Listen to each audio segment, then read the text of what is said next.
Okay, so hello everyone. So आज हम start करेंगे, एक टॉपिक है आज का सेशन में, we will discuss structure of atoms and nuclei. इसके जितने भी लास्ट ईयर सीईटी क्वेश्चंस है, स्पेशली फ्रॉम 2023, उसके सारे के सारे सॉल्यूशंस हम यहाँ पे डिस्कस करते हैं। ओके, सो जस्ट चेक कर लेते हैं आवाज़ सब आ रही है। Okay, so let's start. Okay, so ये एक बहुत इंपॉर्टेंट टॉपिक है आपके सीईटी के रिगार्डिंग। ओके, इसके जो भी क्वेश्चंस है that we will see. Okay, so next one is, so first question यहाँ पे क्या दिया हुआ है, ratio of longest wavelength corresponding to Lyman and Balmer series in hydrogen spectrum. See, spectrum के क्वेश्चंस बहुत इंपॉर्टेंट है। मैं क्या करूंगा, जो क्वेश्चंस है, क्वेश्चन के सॉल्यूशन तो मैं दूंगा ही, साथ में जो इसके बेसिक्स है, थोड़े से जो फॉर्मूलेज है, वो भी हम डिस्कस कर लेंगे जितना होता है। Okay, so ratio of the longest wavelength, see wavelength का एक ही फॉर्मूला है। मेनली यहाँ इस टॉपिक से 2-3 टॉपिक है जहाँ से क्वेश्चंस काफी ज्यादा आते हैं, हर बार रिपीटेड क्वेश्चंस आते हैं। Okay, so we will see that. Okay, so ये फॉर्मूला आपको सबको पता ही है that, okay sorry, so wavelength is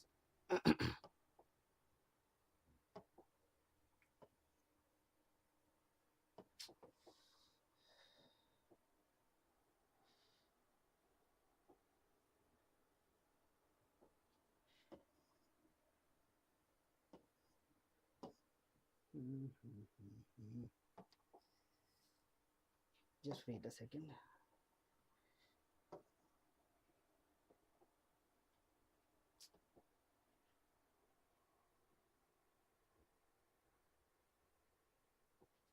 अरे पेन कैसे मुझे, सॉरी।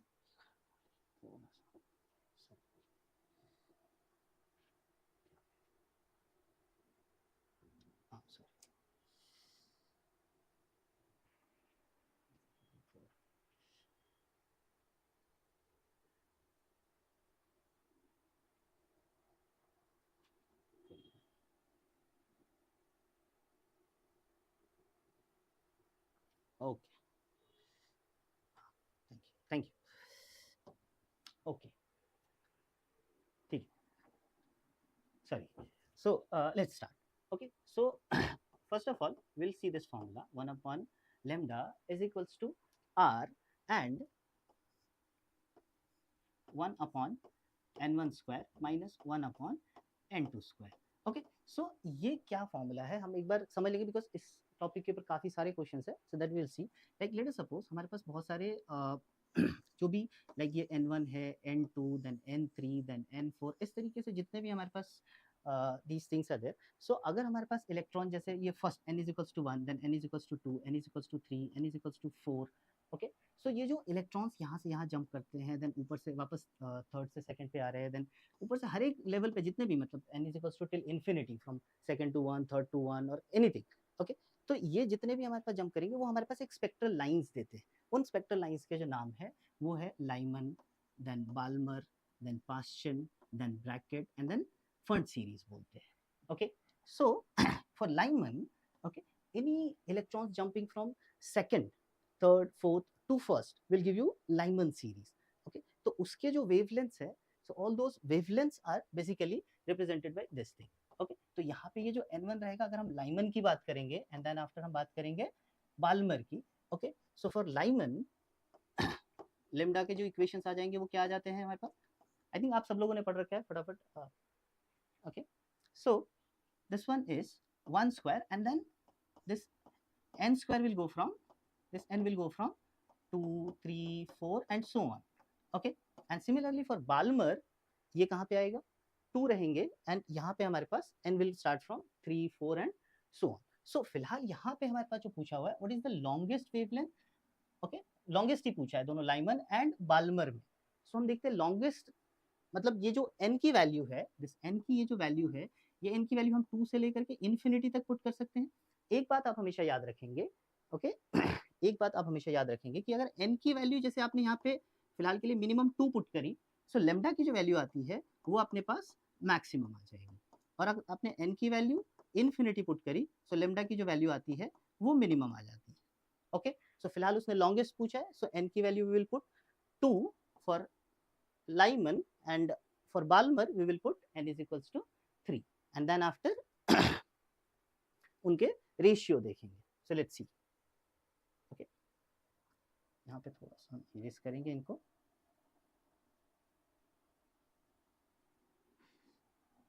इनको भी इरेज कर देते हैं. फटाफट कैलकुलेट करेंगे, आगे क्वेश्चन हम फटाफट देखेंगे. Okay, so what is the value of lambda here. इसके शॉर्टकट फॉर्मुलेज भी है, वो भी मैं बता दूंगा, डोंट वरी. बट फिलहाल एक दो क्वेश्चन ऐसे करके देखते हैं. So R is there and then 1 upon 1 minus 1 upon 2 to the 4 हो जाएंगे. Okay, and for Balmer 1 upon lambda क्या हो जाएगा हमारे पास. Okay, R is there and then 1 upon 1 और 1 simply and divided by, sorry, for Balmer this will be 2. So 2 to the 4 and this will be 3 3 the 9 will be here. Sorry.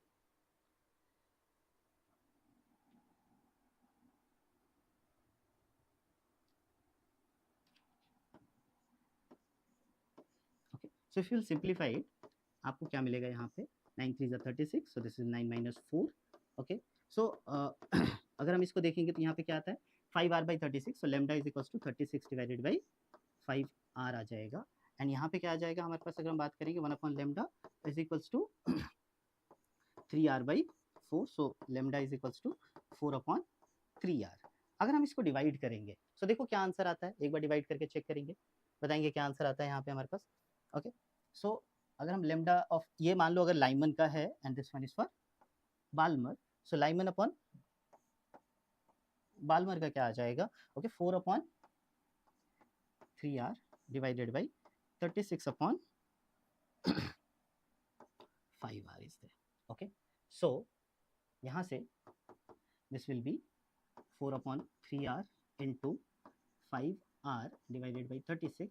So r से r cancel हो जाएगा, 4 9s are, so it will be 5 divided by, okay, 27 is there. So I hope आपको समझ आया होगा. Okay, ये पहला question था इसलिए इसमें सारे फॉर्मूलेज, अदरवाइज आप इस फॉर्मूले को डायरेक्टली आप इन सबको स्किप करके डायरेक्टली आप यहाँ पे पहुँच सकते हैं, डायरेक्टली यहाँ पे दिस लैम्डा वैल्यू पे आप डायरेक्टली पहुँच सकते हैं. मैं बता दूंगा अभी आगे और भी क्वेश्चन है उसमें वी विल सी वो कैसे आता है. Okay, but this is your answer 5 upon 27. Okay, so first question is done. Now we will go to second question.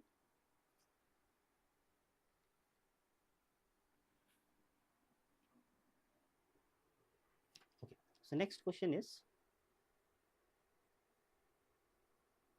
okay, so next question is, the electron in hydrogen atom is initially in the 4th excited state.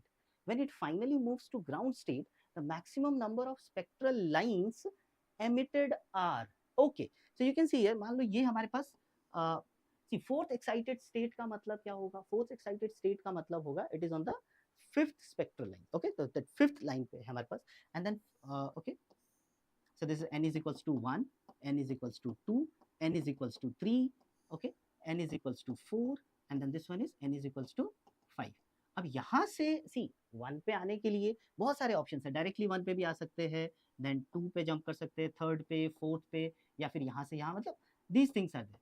So how to do it. Okay, so there are basically 10 lines.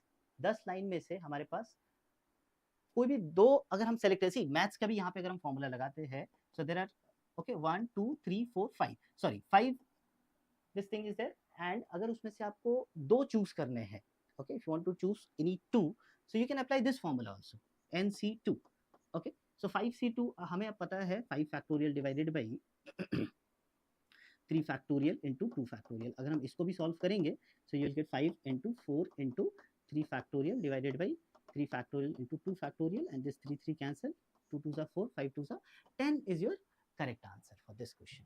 Okay, how many number of spectral lines are there, मतलब हमारे पास n is equals to 1 2 3 4 5 ऊपर और भी है, but अगर 5th से कोई इलेक्ट्रॉन नीचे आना चाहता है, ओके, सो कितनी पॉसिबिलिटी बनेंगी, कितने नंबर ऑफ स्पेक्ट्रल लाइंस वो जनरेट कर सकते हैं. Okay, so 10 number of spectral lines वो जनरेट कर सकते हैं. Okay, so this is your second question. I hope सब लोग को समझ आ रहा है. Okay, so next we will see next one. Okay, क्या लिखा है, if the series limit frequency of Lyman series, वापस वही फॉर्मूले आ गए. okay, series limit frequency of Lyman series is VL and series limit frequency of Pfund series is VP. So VL और VP का relation पूछा है. Okay, so how to do it. और ये फ्रीक्वेंसी है. अभी हमने लेमडा का जो फॉर्मूला देखा था, okay, lambda and then frequency का there is a relation. So हम उसी लेमडा के फॉर्मूले से फ्रीक्वेंसी निकाल सकते हैं एंड देन आफ्टर दोनों को रिलेट कर सकते हैं. ओके, इफ द सीरीज लिमिट, बस यहाँ पे ये ध्यान देना है कि series limit. Okay, series limit का मतलब क्या हो जाएगा, okay, for Lyman and then after for Pfund series. Okay, so let's see. वापस से हम इस फॉर्मूले पे जाएंगे and this formula is 1 upon lambda is equals to R. Okay, 1 upon, now again Lyman series है तो यहाँ 1 रहेगा एंड देन यहाँ पे हमारे पास आगे में हम कुछ भी लिख सकते हैं. ओके, सो नाउ 1 स्क्वायर है बेसिकली. सो n, नाउ सीरीज लिमिट का मतलब ये हो जाता है, सॉरी, सीरीज लिमिट का मतलब ये हो जाता है that n will go till infinity. Okay, so series limit का मतलब n हमारे पास जो अपर लिमिट रहेगी दैट इज योर इन्फिनिटी. सो अगर मैं 1 अपॉन इन्फिनिटी लिखता हूँ तो दिस विल बी 0. सो इसका मतलब क्या हो जाएगा, 1 upon lambda.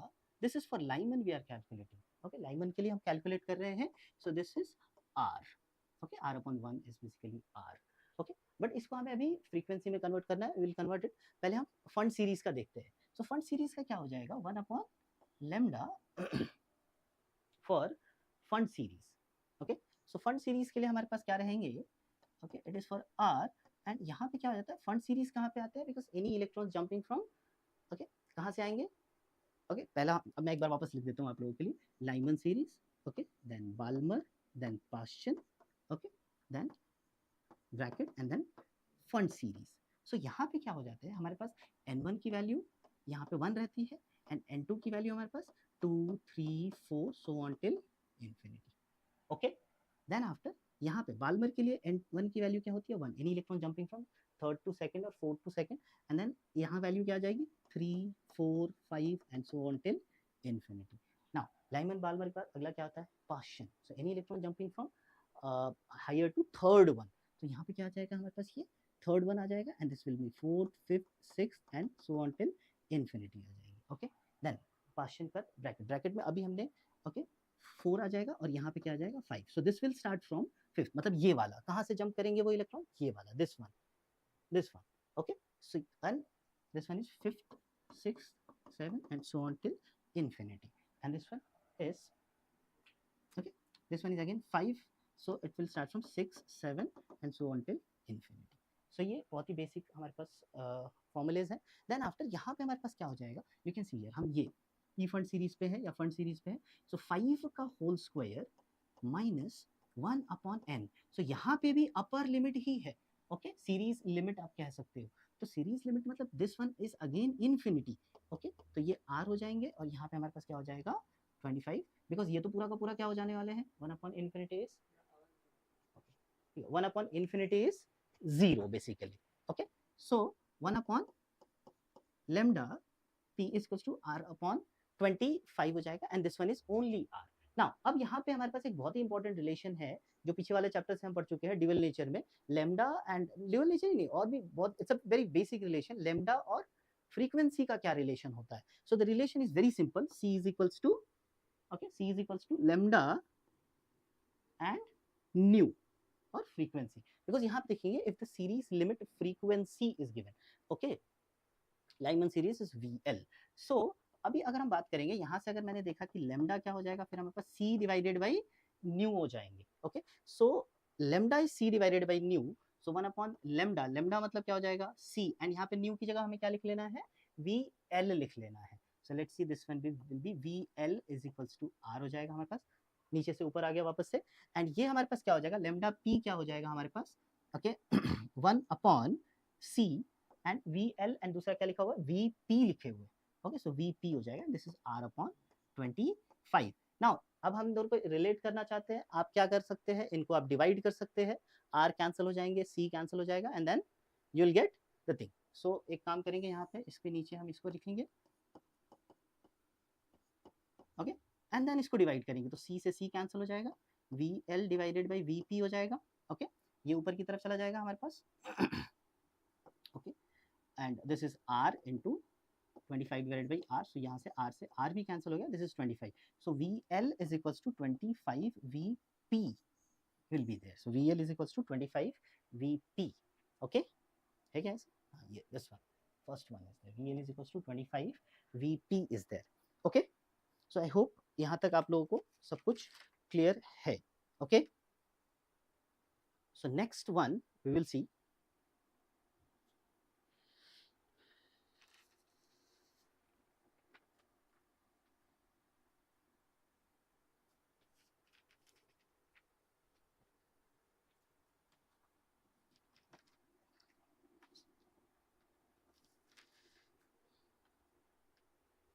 okay, so next, okay, लिखने के लिए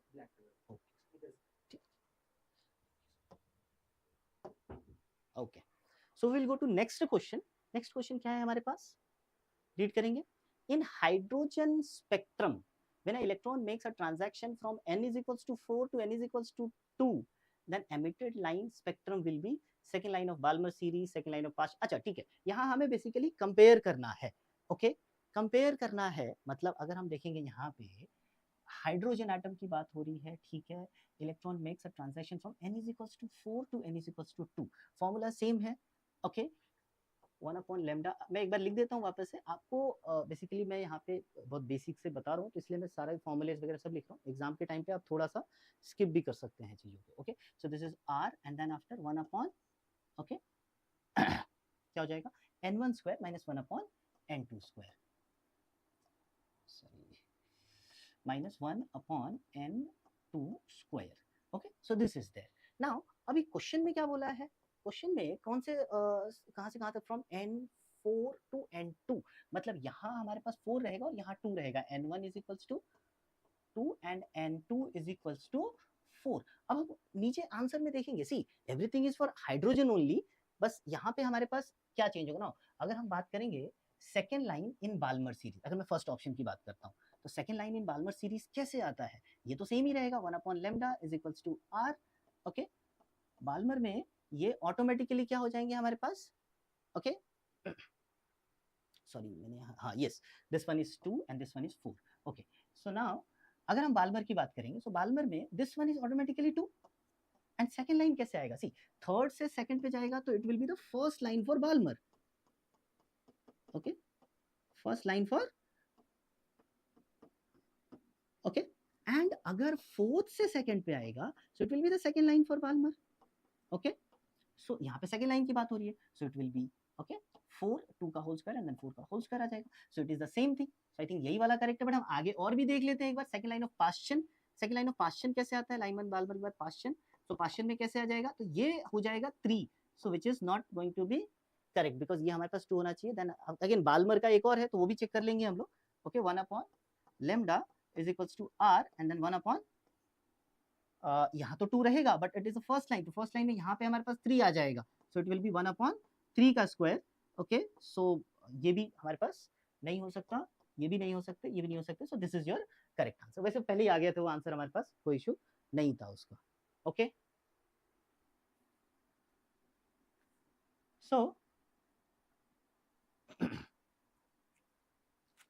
यहां तक आपको सब समझ आ गया। Now next question is, will see next question. Next हमारे पास क्या है, the wavelength of first line of Balmer series in hydrogen spectrum is lambda and the wavelength of third line in the same series is, okay, so यहाँ पे हमारे पास उसने ये बोला है कि the wavelength of first series of Balmer in hydrogen spectrum, hydrogen spectrum की बात हो रही है, okay, so यहाँ पे हमारे पास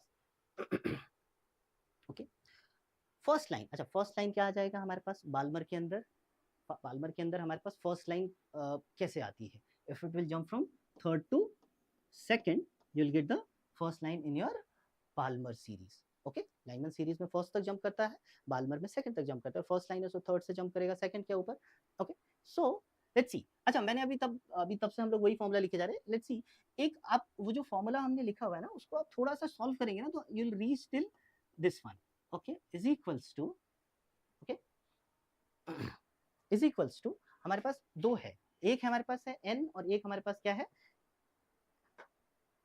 you are jumping from third to second. So let's see, अगर हम बात करेंगे यहाँ पे, एक मिनट,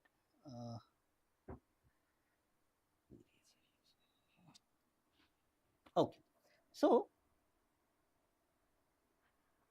एक हमारे पास है थर्ड एंड देन एक हमारे पास है सेकंड. सो यहाँ पे हमारे पास क्या हो जाता है, अगर आप इस इक्वेशन को देखेंगे यहाँ ध्यान से, okay, so this one is, अगर हम इसको n and m, then this one will be m square minus n square नीचे में रहता है, and this m into n हमारे पास ऊपर में आ जाता है. ओके, एंड देन r की वैल्यू भी है एंड z है, सिंस इट इज हाइड्रोजन. देखो हाइड्रोजन के लिए दिया हुआ है यहाँ पे हमारे पास. ओके, सो z की वैल्यू ऑलरेडी हम लोग 1 कंसीडर करके चल रहे हैं, otherwise there is a z also. Okay, मैं एक बार यहाँ पे लिख देता हूँ आपको formula is equals to r into there is a z square value. Okay, because ये जो फॉर्मूला है it is valid for hydrogen like atom. Like अगर हम हीलियम से 2 इलेक्ट्रॉन निकाल दे या फिर हमारे पास लिथियम वगैरह से अगर इलेक्ट्रॉन्स निकालेंगे तो वो H पॉजिटिव आयंस की तरह आ जाएंगे, and then this formula can be applied. But still अभी यहाँ पे तो हाइड्रोजन पे ही है, तो हमारे पास यहाँ पे किसकी जरूरत नहीं है, Z की कोई जरूरत नहीं है. ओके, एटॉमिक नंबर हमारे पास यहाँ पे 1 ही चल रहा है. ओके, सो अब यहाँ पे क्या बोला था, wavelength of the first line in Balmer. तो अगर मैं वेव लेंथ की बात करूंगा, this is lambda, so this lambda is equals to first line. तो फर्स्ट लाइन में 3 इंटू 2 हो गया हमारे पास, एंड डिवाइडेड बाई 3 3 जा 9 एंड 2 2 जा, ओके, सो 3 3 जा 9 माइनस 2 2 जा 4, और नीचे में हमारे पास क्या है, r है. Okay, so this one is your lambda is equals to 6 divided by 5r. This one is for wavelength of the first line and is lambda. The wavelength for the third line, same formula हम use कर लेंगे वापस से third line के लिए. मैं यहाँ पे लिख देता हूँ, मान लो ये फर्स्ट लाइन है, anything. Okay, you'll get the thing. Okay, now for the third line and इसका रिलेशन lambda के टर्म्स में पूछा है. ओके, no problem. Okay, so it will be again m into n divided by m square minus n square into नीचे में आ रहेंगे. Okay, so this one will B, अच्छा थर्ड लाइन कैसे आएंगे हमारे पास, थर्ड लाइन मैंने अभी बताया था, if you go from fourth, okay, अच्छा sorry, third to second you will get first line, fourth to second you will get second line, and fifth to second, I hope आप लोगों को समझ आ रहा है. Okay, you will get third line for Balmer. Okay, this one is n is equals to 1, n is equals to 2, so this line belongs to Balmer. This is n is equals to 3, n is equals to 4, n is equals to 5. So if you are jumping from third to fourth, you will get first line of Balmer, fourth to second you will second line, and this one will be your third line. Okay, so third line की अगर हम बात करेंगे, so this is 5 into 2 divided by 5 का whole square minus, okay, 2 का whole square. Okay, and denominator में r है हमारे पास. So this lambda 3 is equals to 10 divided by 21 r आ जाएगा हमारे पास. Now अगर हम इसको डिवाइड करते हैं, अगर हम इसको डिवाइड करते हैं तो क्या आएगा, let's see. Okay, so lambda 3 divided by ये वाला lambda ऊपर वाला is equals to 10 divided by 21 r upon 6 divided by 5 r. Okay, so lambda 3 divided by, let me erase it, sorry. Okay, so lambda 3 is equals to, okay, यहाँ पे क्या दिया हुआ है हमारे पास न्यूमरेटर में, 10 upon 21 r into 5r divided by 6. so r से r cancel हो जाएगा. ओके, नाउ अगला क्या कर सकते हैं यहाँ पे हमारे पास, so this one is 50 divided by, okay, 126 is there. कहीं पे कुछ गलत हो गया क्वेश्चन में, एक बार चेक करेंगे. ओके, सॉरी, यहाँ पे हम एक फॉर्मूले में ये मिस कर रहे हैं ना, यहाँ पे स्क्वायर भी आता है. Actually there is,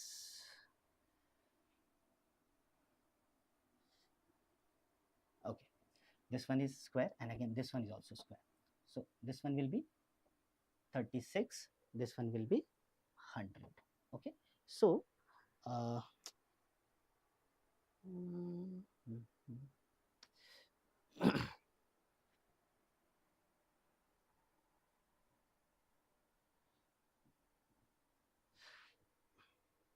okay, so now let's see. this λ3 divided by λ1 is equals to, okay, is equals to this is 100 divided by 21R into, अगर इसको हम रेसिप्रोकल करते हैं, this is 5R divided by 36 and then R cancel हो जाएगा and then let's see यहाँ पे क्या आता है. Okay, so this one will be 50, this one will be 18, now this one will be 25, this one will be 9, 25 into 5, okay, 125 and divided by 21 into 9, okay,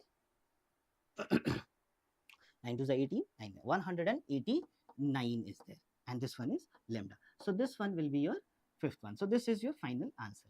Okay. ठीक है, आई hope आप लोगों को समझ आ रहा है. थोड़ा सा यहाँ पे ढंग से ये मैं ऑपरेट नहीं कर पा रहा, बट स्टिल ओके.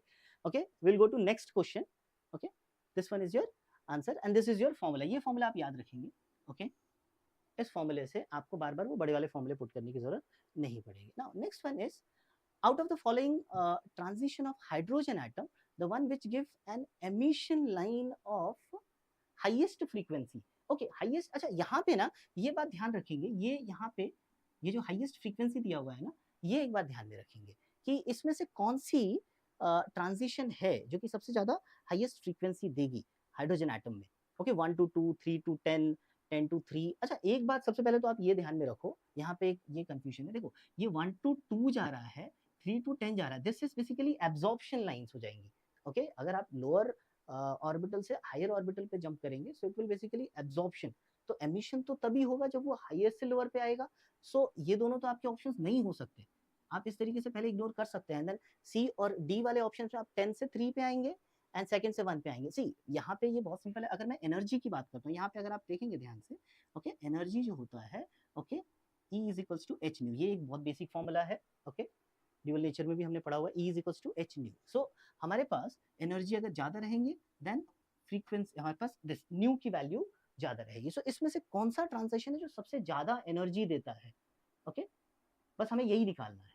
इसमें से कौन सा ट्रांजिशन है जो सबसे ज्यादा, आपको पता है these are energy levels. Like अगर मैं n इज इक्वल्स टू 1 की बात करता हूँ, okay, then n is equals to 2. एक फॉर्मूला है, मैं आपको फॉर्मूला बताता हूँ, आगे भी काम में आएगा, वो बहुत ही इंपॉर्टेंट फॉर्मूला है. n is equals to, okay, 3 हो गए, then n is equals to 4 हो गए, then n is equals to 5 हो जाएंगे. अगर हम बात करते हैं n की, सो एक there is a formula. Okay, formula क्या है हमारे पास? -13.6 divided by n square electron volt. This is the energy of,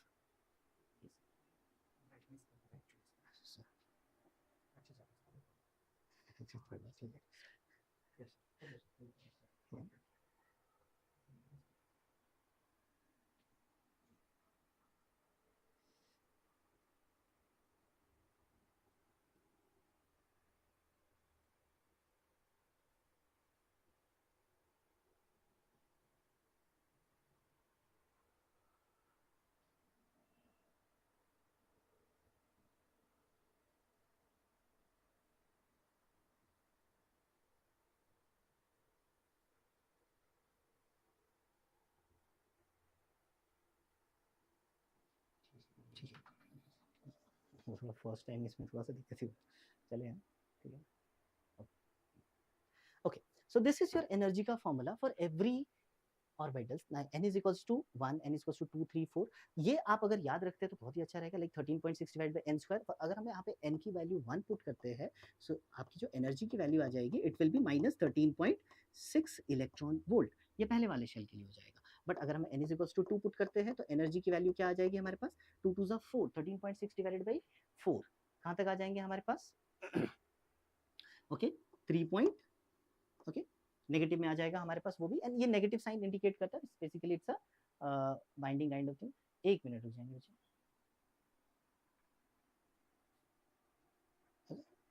सो क्या आ जाएगा बताएंगे एक बार? 3.4 के आसपास आ जाएगा इलेक्ट्रॉन वोल्ट. अगर मैं n इज इक्वल्स टू 3 की बात करता हूँ, so E is equals to 3 3 क्या आ जाएगा? 9. ओके, एंड एक मिनट,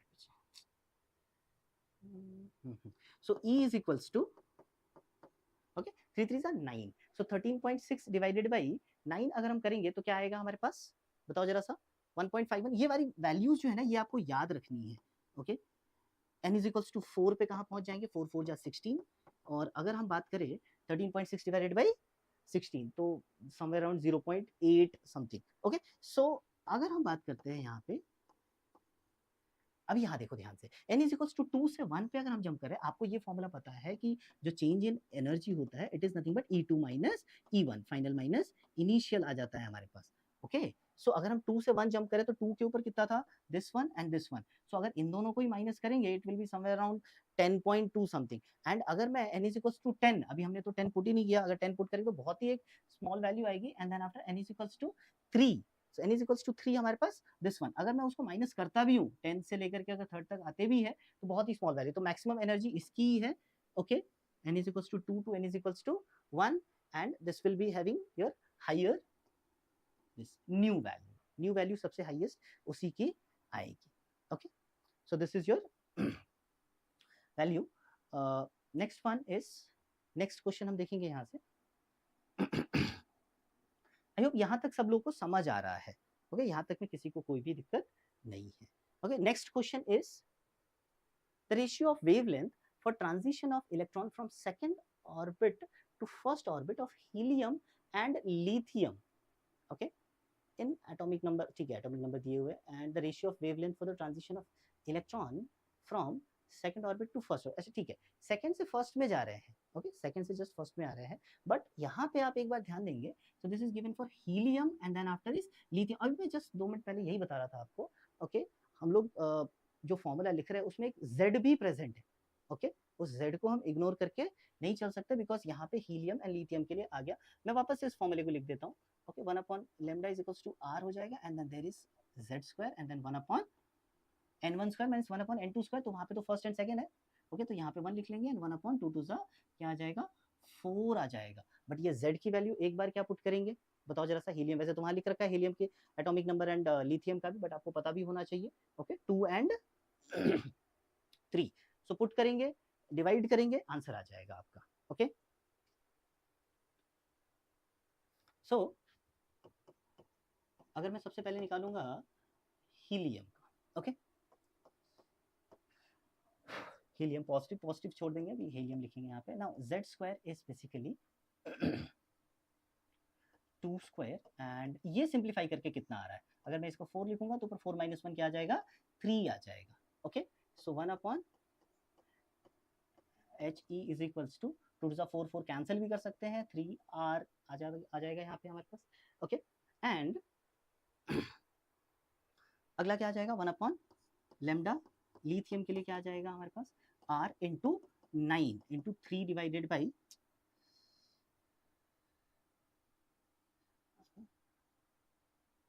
R इंटू, ओके, 3 3 क्या आ जाएगा हमारे पास, 9 इंटू, ओके, ये तो वही रहेगा 3 डिवाइडेड बाई 4 ही है हमारे पास। ओके, एंड अगर मैं इसको डिवाइड करता हूँ 1 upon lambda helium divided by 1 upon lambda lithium is equals to 3R divided by 27R upon 4, so ये 4 वापस ऊपर चला जाएगा, एंड 3 9 सा R कैंसिल हो जाएगा।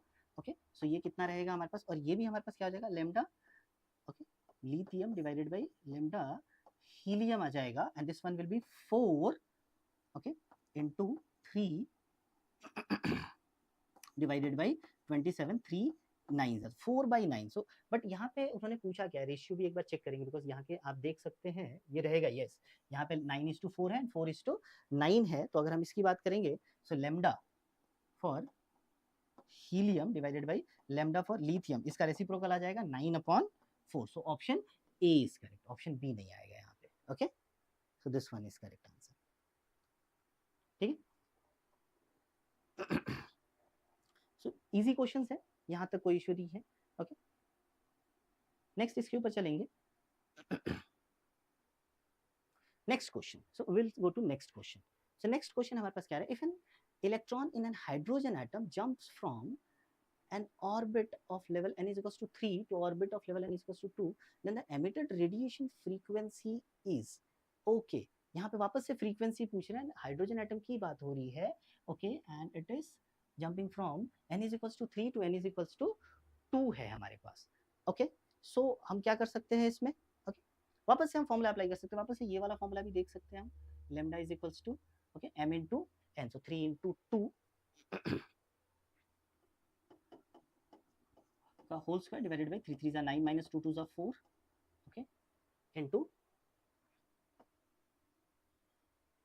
r, okay, and this is lambda. How to convert it into frequency आपको पता है, वापस से फॉर्मूला लिखेंगे, c is equals to lambda into frequency. so अगर हम बात करेंगे frequency या फिर is equals to c divided by lambda, okay.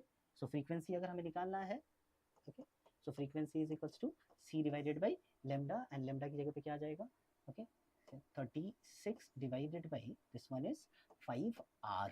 so frequency is nothing but 5rc divided by 36 हो जाएगा. so this is the final answer, 5rc divided by 36 हो जाएगा. so this is your final answer, okay.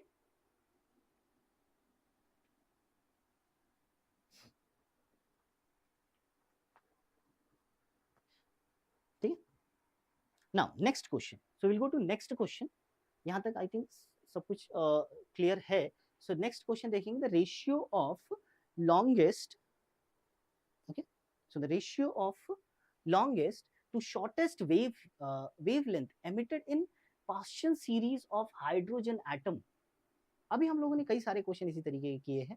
वापस से हमारे पास Paschen series है, okay, Lyman then Balmer Paschen, okay, so electrons will jump to third orbitals, okay, और उसमें longest की बात हो रही है and then shortest की बात हो रही है. so longest मैंने अभी बताया था आपको, okay, longest हमारे पास कहाँ से आएगा, जस्ट एक ऊपर वाले से, और सबसे shortest वाला कहाँ से आएगा, सबसे n is equals to infinity से, okay. so we will see हमारे पास यहाँ पे क्या है, 1 upon, okay, lambda is equals to r. अच्छा, यहाँ पे किसकी बात हो रही है, हाइड्रोजन की बात हो रही है, तो z कंसीडर करने की जरूरत नहीं है हमें, okay. And then after r into 1 divided by okay Paschen series. Paschen series क्या लिखना है यहाँ पे हमारे पास, 3, ओके. अभी हमने बताया था ना, Lyman then Balmer then Paschen then Brackett and then Pfund series, ये पूरा ही याद कर लेना है आपको, okay. So this will be 3, so 3 3 are 9, okay, and then minus 1 upon, एक कहाँ पे आएगा हमारे पास, अगर हम बात करेंगे उसने क्या बोला, लॉन्गेस्ट टू शॉर्टेस्ट, तो लॉन्गेस्ट यहाँ पे 4 4 जा 16 लिख लेंगे, इसको सिंप्लीफाई करेंगे, एंड देन आफ्टर एक और लिखेंगे 1 upon lambda is equals to r into 1 upon 9 minus infinity, so infinity 1 upon infinity basically, so it will be 0, okay. So ये है हमारे पास, तो this will be for longest and then shortest. इसको हम सॉल्व करेंगे अगर, ओके, सो ये कितना आने वाला है बताएंगे एक बार. सो 16 इंटू 9, 16 माइनस 9 कितना आएगा ऊपर में, ओके, 16 माइनस 9 करेंगे, so it will be 7 and then here it is r, okay. so lambda will be 16 into 9 divided by 7r, and ये lambda will be 9 divided by r, okay. so that divided by shortest will be 16 into 9 divided by 7r. इसको अगर मैं divide करूंगा, so it will be r divided by 9, r से r cancel हो जाएगा, okay.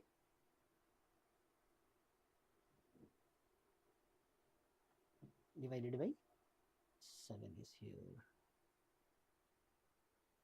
The ratio of the longest and the shortest wavelength.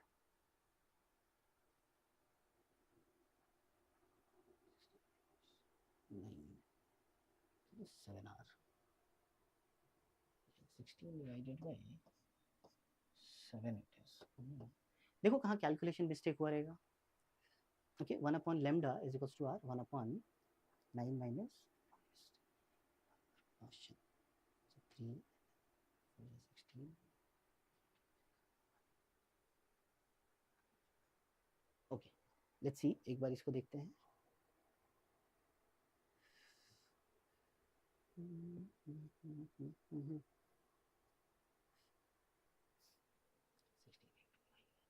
Sixteen minus 9 is 7, and then 69 divided by 7r, and this is r is equals to 1 upon 9r, okay. ठीक है, इस question को देखते हैं.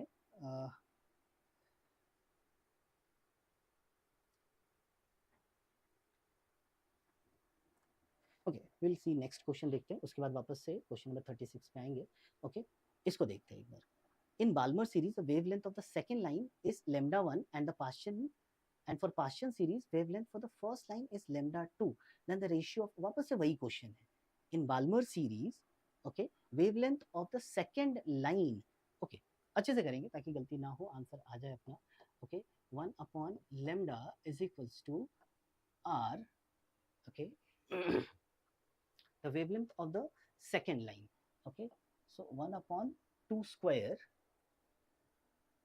Minus, okay, second line है, Balmer की second line है, okay, so ये n इज इक्वल्स टू 2 है, अगर n इज इक्वल्स टू 3 से आएंगे so it will be your first line, n is equals to 4 से आएंगे so it will be your second line, okay, so second line for Balmer series and partial series, and for partial series wavelength for the first line is λ2, so ratio of λ1 to λ2 कितना जाएगा, okay, so 1 upon, अगर हम बात करेंगे यहाँ पे n is equals to 4, 4 4 जा, यहाँ पे क्या जाएगा 16, so this is 1 upon lambda, okay, ये हम बाल्मर के लिए सॉल्व करें तो इसको बाल्मर का लिख के रखेंगे, एंड देन वापस से this one is 16 into 4, okay, so this one is 16 into 4, तो यहाँ पे हमारे पास क्या जाएगा 16 minus 4, 16 minus 4 क्या आएगा बताएंगे एक बार जरा सा, okay, so 1 upon lambda b is equals to r into 12 divided by 16 into 4, and Paschen,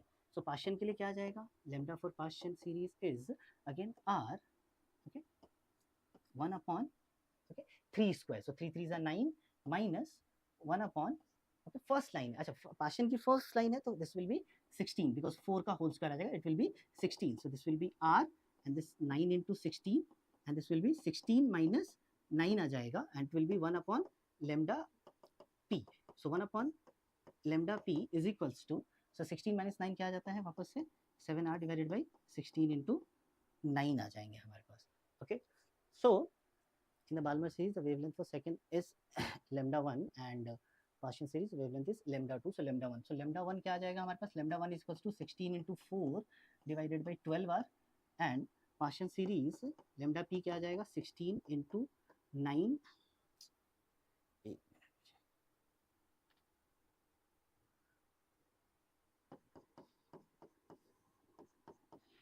16 into 9 divided by 7 r आ जाएगा, हमको डिवाइड करेंगे, देखो क्या आता है हमारे पास, okay, so lambda in divided by λ1 divided by λ2, so this is λ1 and this is λ2, 16 into 4 divided by 12r into 7r divided by 16 into 9, okay,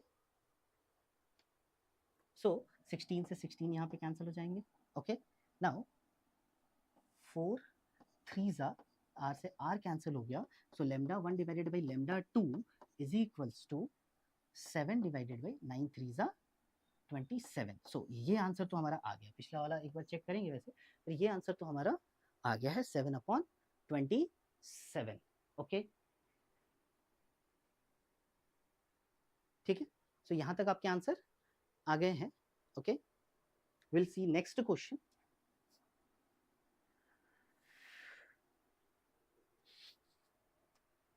okay, so we'll go to next question. Next question है, an excited hydrogen atom emits a photon of wavelength lambda in returning to ground state, the quantum number n of the excited state is, okay, an excited hydrogen atom emits a photon of wavelength lambda, so एक photon emit कर रहा है हमारे पास, okay, hydrogen atom, वापस से वही formula है, lambda लगाएंगे और उसको सिंप्लीफाई करेंगे, बस यहाँ पे क्या नहीं दिया हुआ है, एन की वैल्यू नहीं दी हुई है, okay, and returning to ground state, तो ग्राउंड स्टेट मतलब n1 की वैल्यू हमारे पास क्या हो जाएगी 1 हो जाएगी, बट n2 की वैल्यू नहीं दी हुई है, so we will have to simplify it, let's see, देखते हैं यहाँ से हमारे पास ये r हो जाएगा and this 1 upon, since it is coming from upper state to ground state, तो ग्राउंड स्टेट तो 1 ही रहता है, so that will be 1 square या 1 एंड डिवाइडेड बाय, ये हमें नहीं पता है एंड इसी को हमें क्या करना है, सिंप्लीफाई करना है n की वैल्यू, सी आंसर में हमारे पास lambda r everything is there, okay, so let's open it, इसको कैसे सिंप्लीफाई करेंगे एक बार आप सिंप्लीफाई करके देखेंगे, नीचे अगर हमारे पास n स्क्वायर आता है, n स्क्वायर माइनस 1 ओपन कर देंगे, क्रॉस मल्टीप्लाई भी कर सकते हैं यहाँ पे, n स्क्वायर माइनस 1 हो जाएगा and then this one is cross multiply करेंगे, वही ज़्यादा सही रहेगा, lambda R and this one is n square minus 1. थोड़ा अच्छे से लिखता हूँ मैं, okay, this one is lambda, okay, सही है, ठीक है. सो नाउ n स्क्वायर यहाँ पे है, यहाँ पे एक तरफ लाना पड़ेगा अपने को इसको. So this is lambda R n square minus lambda R, okay. So ये n स्क्वायर को इधर ले लेंगे एंड या फिर लैम्डा आर यहाँ पे आ जाएगा and this one is lambda R n square minus n square, okay. So अगर मैं यहाँ से n स्क्वायर कॉमन लेता हूँ, so it will be lambda R minus 1 and this one is lambda R. So हमारे पास क्या आएगा, ये n square is equals to lambda R divided by lambda R minus 1, okay. And square अगर हटेंगे यहाँ से, सो यहाँ पे क्या हो जाएगा, it will be root. So lambda R divided by lambda R minus 1. So this is your, yes, lambda r numerator and this one is the denominator, okay. So this is your correct answer, okay.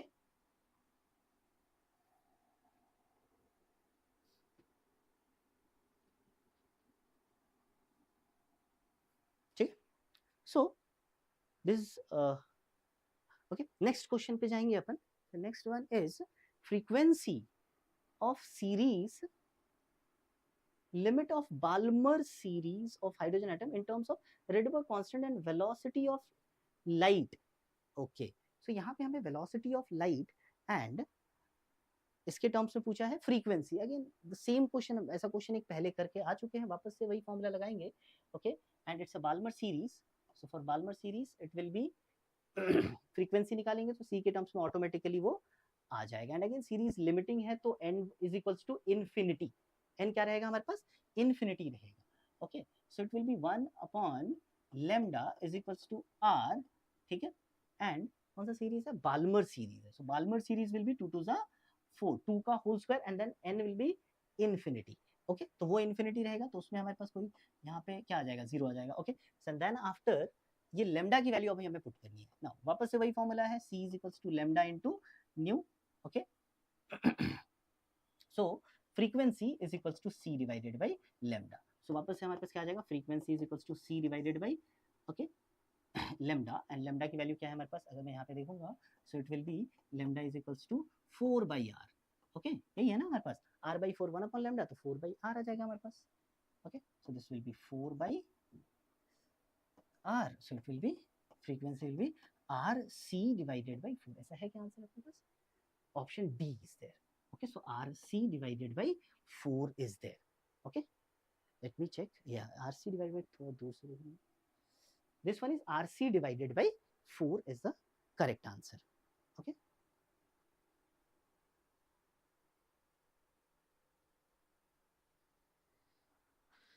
So यहाँ तक आपको समझ आ गया, okay. So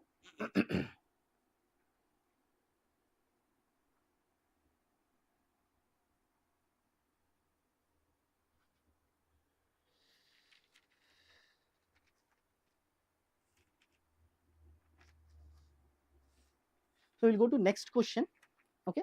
Next question क्या है हमारे पास, यहाँ तक आप लोगों को सब कुछ समझ आ रहा है, okay.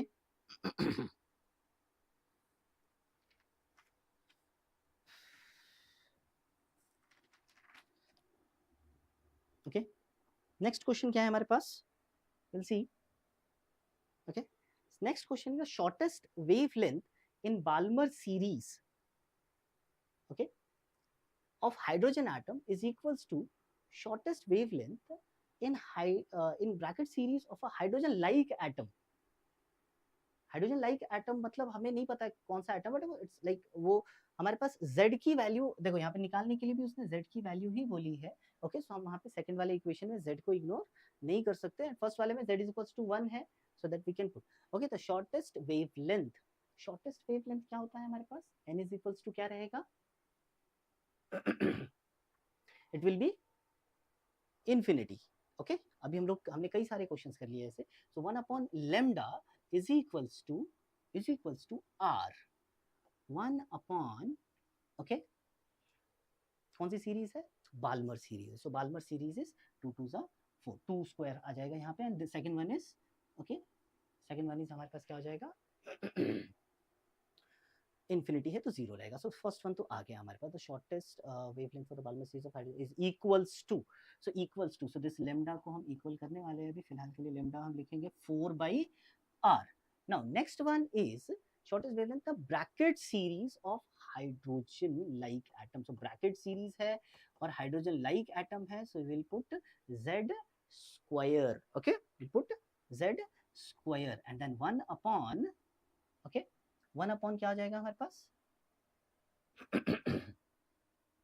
okay, Balmer Gaussian bracket. Okay, यहाँ पे ध्यान से देखेंगे, this one is a bracket series, so it will be 4 square, 4 जा 16, and वहाँ पे भी हमारे पास shortest wavelength की बात हो रही है, so it will be infinity, so this one is here.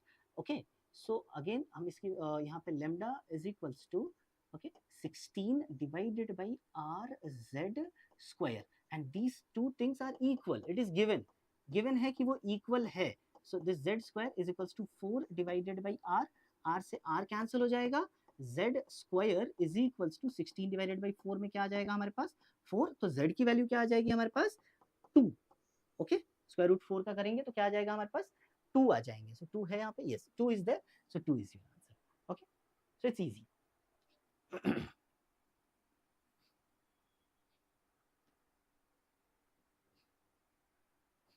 Okay, so will see, go to next question. Next question पे चलेंगे हम लोग.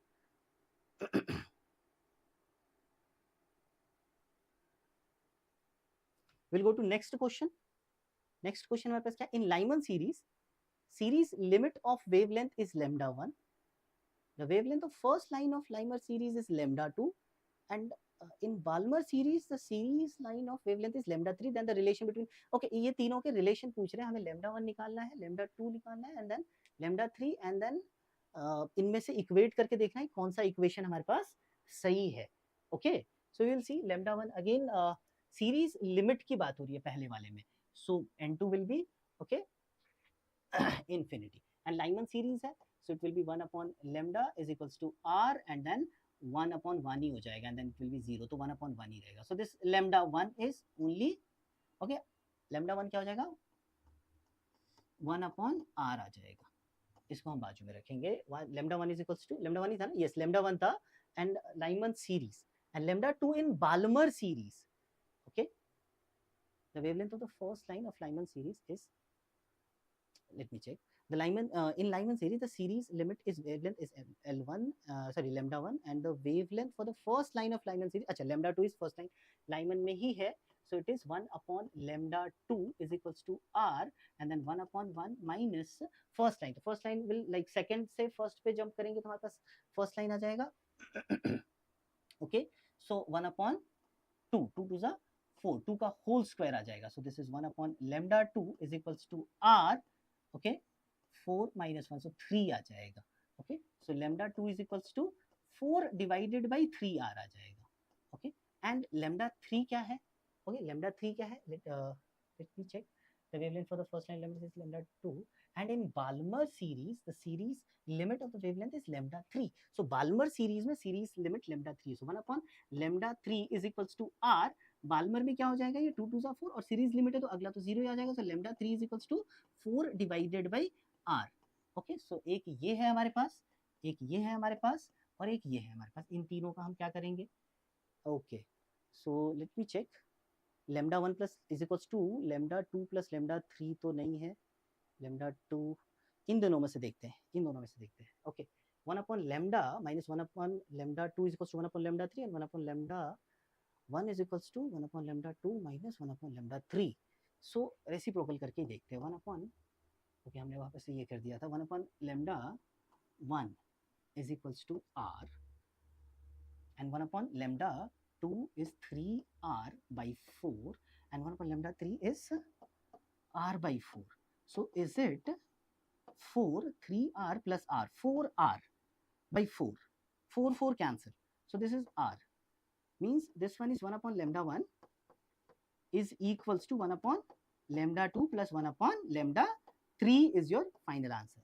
ऐसा कौन सा है? 1 upon lambda 1, यहाँ तो नेगेटिव दिख रहा, ये चेक करते हैं. 1 upon lambda, yes this one is correct. अगर मैं यहाँ पे 1 upon lambda 1 है is equals to 1 upon lambda 2 plus 1 upon lambda 3, so this one is your correct answer.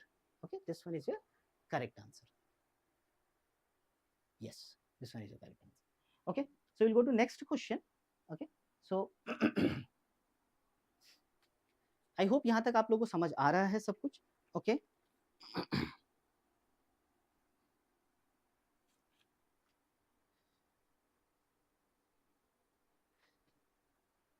okay, so next question is the wavelength of a radiation emitted is lambda naught when an electron jumps from the second excited state to the first excited state of hydrogen atom, and if the electron jumps from the third excited state to the second orbit of a hydrogen atom, the wavelength of the radiation is 20 by x okay, lambda naught, the value of x is. Okay, हमारे पास यहाँ पे x की value निकालनी है. एक बात आप हमेशा यहाँ पे ध्यान में रखेंगे, the electron is jumping from second excited from second state to first excited state. अच्छा सी excited states क्या होते हैं हमारे पास, एक बार जरा ध्यान से देखेंगे. अगर मैं बात करूंगा ना, this n is equals to 1 is there, n is equals to 2 is there, n is equals to 3 is there, okay, n is equals to 4 is there. So see, एक electron, this is your ground state. Okay, this is your ground state. यहाँ से एक electron जब यहाँ पे jump करता है, like n is equals to 2 पे जब वो चला गया, so it is in first excited state. n is equals to 3 पे जब वो चला जाएगा, so it is in second excited state. n is equals to 4 पे चला तो it is in fourth excited state. तो इस तरीके से excited states है. तो यहाँ पे हमारे पास electron jumps from the second excited state to first excited state. मतलब कहने का ये है कि this is your first excited state and this is your second. मतलब n is equals to 3 से n is equals to कहाँ पे आ रहे हैं वो, ओके 2 पे आ रहे हैं. Okay, so 1 upon lambda is equals to, and it is basically lambda naught, तो वो हम पुट कर लेंगे, is equals to r and 1 upon 2 2s are 4 minus 1 upon 3 3s are 9 is there. Okay, so ये हमारे पास हो जाएगा. इसको अगर हम थोड़ा सा सिंप्लीफाई करेंगे, lambda naught is equals to r है, lambda naught ही दिया ना, yes, lambda naught given है, so 9 4s are 36 हो जाएगा. so this is 9 minus 4 हो जाएंगे यहाँ पे हमारे पास. Okay, so 1 upon lambda naught is equals to r into 5 divided by 36. lambda naught is equals to 36 divided by 5 r आ जाएगा, या जो भी आगे हम इसको भी सिंप्लीफाई करने ही वाले हैं. ओके, ज्यादा लिखेंगे फिर गलत होते हैं. Now next one is if the electron jumps from the third excited, अच्छा third excited state is basically n is equals to 4 to the second orbit. यहाँ पे यहाँ ध्यान देंगे, it is jumping to second orbit. okay, so वापस से उसका जो lambda है 1 upon lambda is equals to r and it is jumping to the second orbit. तो second orbit मतलब n is equals to 2, so 2 2s are 4 and from third excited, so third it is 4 into 4, that is 16. okay, so 1 upon lambda is equals to r and this is 16. 4 4 जा 6 so 4 minus क्या हो जाएगा हमारे पास यहाँ पे 1. so this is your 1 upon lambda is equals to r into 3 divided by 16. okay, so lambda is equals to 16 divided by 3 r आ जाएगा. okay, now अब यहाँ पे थोड़ा सा सिंप्लीफाई करके चेक करेंगे क्या आता है. करेंगे यहाँ पे, so lambda is equals to 20 divided by x into lambda naught. let's divide both the thing, we'll get a clear idea.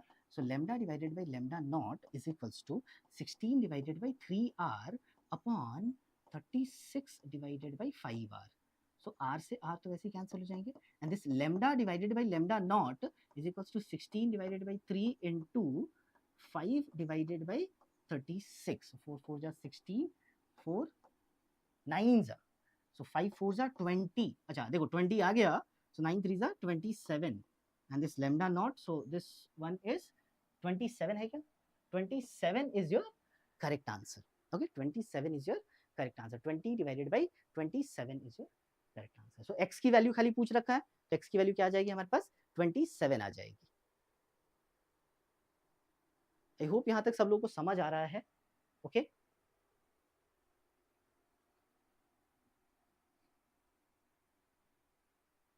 okay, so we'll go to next question. we'll see next question क्या है हमारे पास. the wavelength of the light of the least energetic photons emitted in the Lyman series of hydrogen spectrum is nearly okay, so wavelength की बात हो रही है. okay, अच्छा यहाँ पे ये देखो, ये डाटा दिया हुआ change in the energy is this one. okay, 10.8 2 electron volt change in the energy of level is 10.2 electron volt, least energetic photon in Lyman series. See Lyman series में क्या होता है, आप फर्स्ट शेल पे आने वाले हो, कहाँ से, सेकंड से, थर्ड से, फोर्थ से, फिफ्थ से, तो सबसे कम एनर्जी कौन लेके आएगा, because n is equal to 2 से 1 जंप करेंगे. ओके अभी हमने देखा था, ओके माइनस करके, ये वही यहाँ पे भी आपको इससे आइडिया मिलेगा थोड़ा सा. ओके एंड देन आफ्टर अगर आप थर्ड से आएंगे तो ये तो और ज्यादा हो जाएगा, because this one is 13.6 electron volt. Okay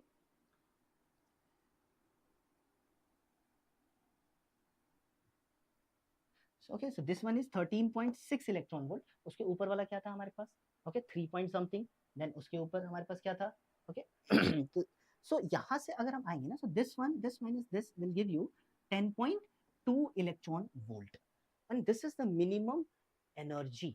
okay but उसने पूछा कुछ और, उसने पूछा है wave length, okay of the light for the least energy. तो लाइमन सीरीज में जो सबसे लीस्ट एनर्जी जिस भी फोटोन के ट्रांजैक्शंस की होगी, वो फोटोन यही होगा बेसिकली 10.6 सेकंड से फर्स्ट पे जब आएगा वो, so that will be there.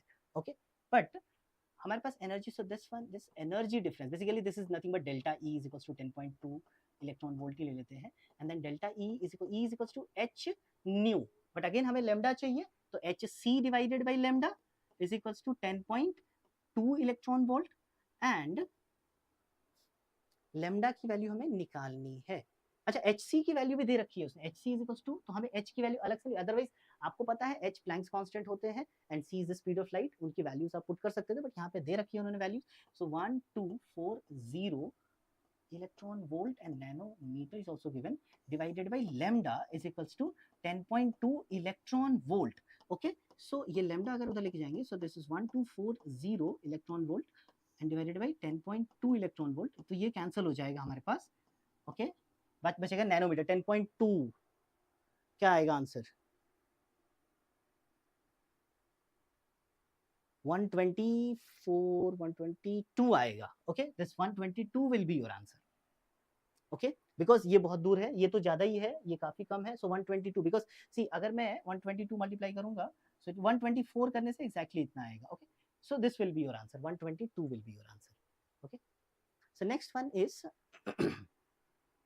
okay so next one is the electron of mass m is rotating in first Bohr's orbit of radius, okay, r in hydrogen atom. The orbital acceleration, so what is the orbital acceleration, इसका क्या formula होता है हमारे पास, अगर direct formula याद है तो ठीक है, अदरवाइज हम इसको डिराइव कर सकते हैं. ओके आपको डेरिवेशन अगर याद है. ओके सबसे पहले तो फोर्स कौन सा रहेगा वहां पे, if it is revolving around a nucleus it will be a centripetal force. force का फॉर्मूला हमारे पास क्या आ जाएगा, okay so force will be mv square divided by r. okay now mass अगर मैं हटा दूंगा, so acceleration will be v square divided by r. okay so this is your acceleration, v square divided by r, but यहाँ पे तो ऐसा कुछ भी नहीं है. okay so now हमारे पास यहाँ पे v की वैल्यू पुट करनी पड़ेगी. what is the value of v, okay the second orbital, Planck's constant भी है. so basically there is a relation, you know that mvr is equals to nh upon 2 pi, so v is equals to nh divided by, अच्छा the electron of mass m rotating in the first orbit, तो n की जगह पे 1 put कर सकते हैं. okay mr into 2 pi. okay so यहाँ पे अगर मैं n equals to 1 पुट करूंगा, so this acceleration will be, okay this acceleration will be n is equals to 1, so this will be h square divided by, okay m square r square 4 pi square into r, ऐसा कुछ है. अच्छा sorry ये r भी तो वही रहेगा, so this will be r cube. okay r cube हो जाएगा. okay so this one is cube is here, so h square is there. okay then after 4 pi square is there, m square is there, r cube is there. okay so this one is your correct answer, this one is your correct answer. okay we'll go to next question. इतना लिखेंगे, then we'll go to next question, and next question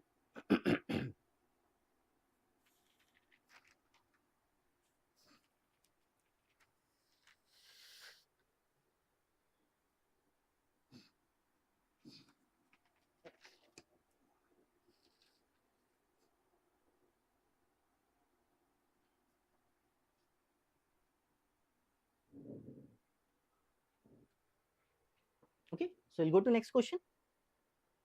Next one is, a particle of mass m and charge -2q is moving around a very heavy particle having charge q.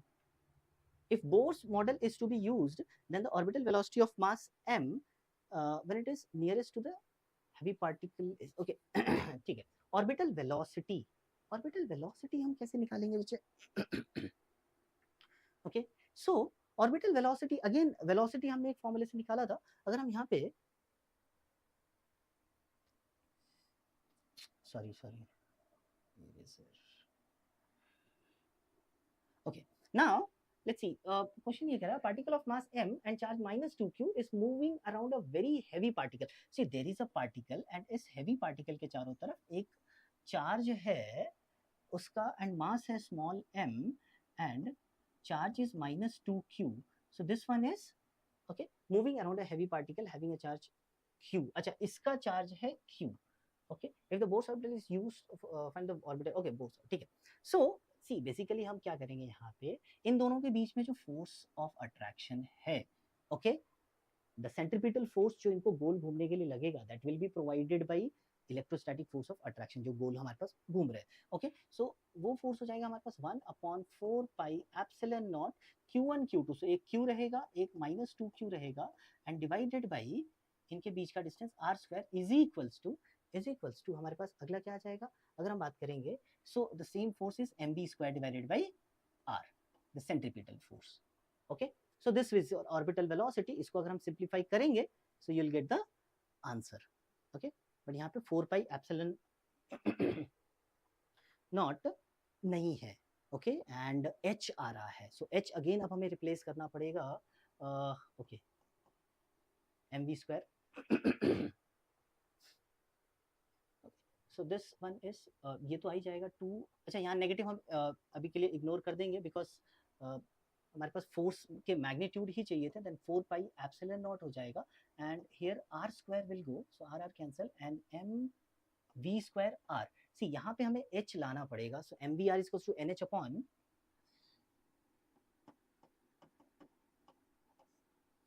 Okay, ये पढ़ा है ना आप लोगों ने, angular momentum is an integral multiple of h upon 2 pi. Okay, so nh upon 2 pi. So यहाँ पे मैं क्या करूंगा, mvr निकालेंगे, सो it will B nh upon 2 pi into एक वेलोसिटी बची रहेगी and that is your velocity, and बाकियों को आप इधर पुट कर सकते हैं. Okay, so this is a very good question. Divided by 4 pi epsilon naught आ जाएगा यहाँ पे हमारे पास. सो पाई भी कैंसिल हो गया.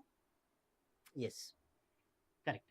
सो वेलोसिटी इज 2 2 जा 4, ये 4 यहाँ से कैंसिल हो गए. ओके, सो बचा क्या हमारे पास, q square divided by nh epsilon not. Okay, so this is your answer. n की वैल्यू हमें यहाँ पे 1 पुट कर देनी है, सो this will B q square divided by h epsilon not. Okay, A is correct. This one is correct. Q square divided by H epsilon naught. This one is your correct answer. Okay. ध्यान से एक बार देखेंगे, काफी अच्छा question था.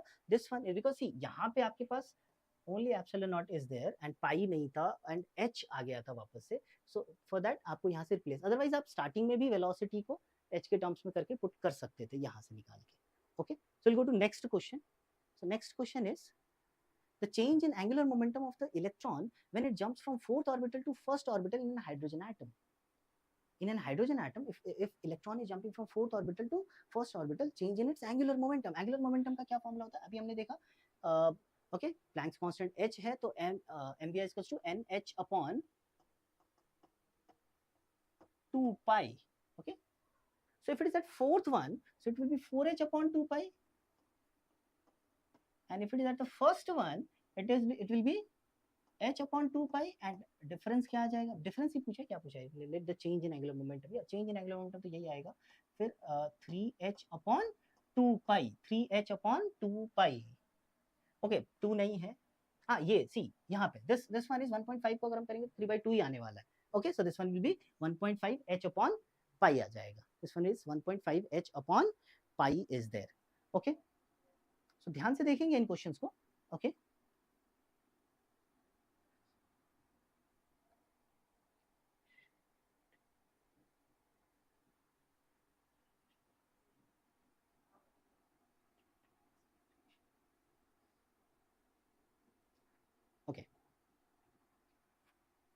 Now so next question पे हम जाएंगे. Next question is the ratio of centripetal acceleration for an electron revolving in the second orbital and fourth Bohr's orbital.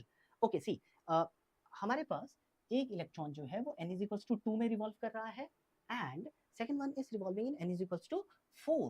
Okay, n is equals to 4 पे रिवॉल्व कर रहा है. So the ratio of the centripetal acceleration अभी हमने देखा था, it will be mv. Okay, this is centripetal force, so m अगर हम हटा देंगे यहाँ से तो acceleration आ जाएगा. Okay, so v square divided by r, but यहाँ पे तो v भी नहीं है, r भी नहीं है, कुछ भी नहीं है. Okay, how to solve it? Okay, and n है, n, see there is a relation between acceleration and then n. मैं उस रिलेशन को बता देता हूँ आपको. Okay, see there is a relation velocity का ना. Okay, there is a big formula. उस फॉर्मूले को वैसे पढ़ने की जरूरत नहीं है, बहुत ही कम क्वेश्चन आते हैं, बट आपको ये पता होना चाहिए कि वेलोसिटी का n के साथ क्या रिलेशन होता है. मतलब अलग अलग ऑर्बिटल्स में जो इलेक्ट्रॉन्स रिवॉल्व करेंगे तो वो उनकी वेलोसिटीज किस तरीके से उन ऑर्बिटल्स के ऊपर डिपेंड करेगी. सिमिलरली r का क्या रिलेशन होता है n के साथ. Okay, so this velocity is basically inversely proportional होते हैं हमारे पास n से, एंड r जो हो जाते हैं it is directly proportional to n square. Okay, radiuses जैसे मान लो अगर first orbital then second orbital third orbital की जो रेडियसेस होंगे ना वो 1:4:9:6 इस तरीके से चलते हैं. ओके, ठीक है. सो इसको इरेज कर देते हैं, इसको हम यहाँ पे पुट करेंगे. सो एक्सेलरेशन हमें मिल जाएगा, किसके टर्म्स में मिलेगा acceleration. So acceleration you are going to get v की जगह पे अगर मैं 1/n² डालता हूँ, इट विल बी n². मतलब बेसिकली आपका जो एक्सेलरेशन है it is inversely proportional to n to the power of 4. Okay, ये एक रिलेशन. और फोर्स भी, इवन फोर्स भी is inversely proportional to, because acceleration is there, so force भी सेम ही रिलेशन में आएगा. ओके, एंड दिस एक्सेलरेशन को अगर हम बात करेंगे, okay, so okay, acceleration for the second orbital to that of the acceleration of the, for the ratio of the centripetal acceleration for the second to that of the fourth. तो inversely proportional to n, n की जगह पे यहाँ पे क्या आएगा 4 आ जाएगा. Okay, so 4 divided by 2 whole to the power of 4. So this is a2 divided by a4 is 16:1. Okay, option B is correct. So this one is your correct answer. 16:1 is your correct answer. Okay, so we'll go to next question.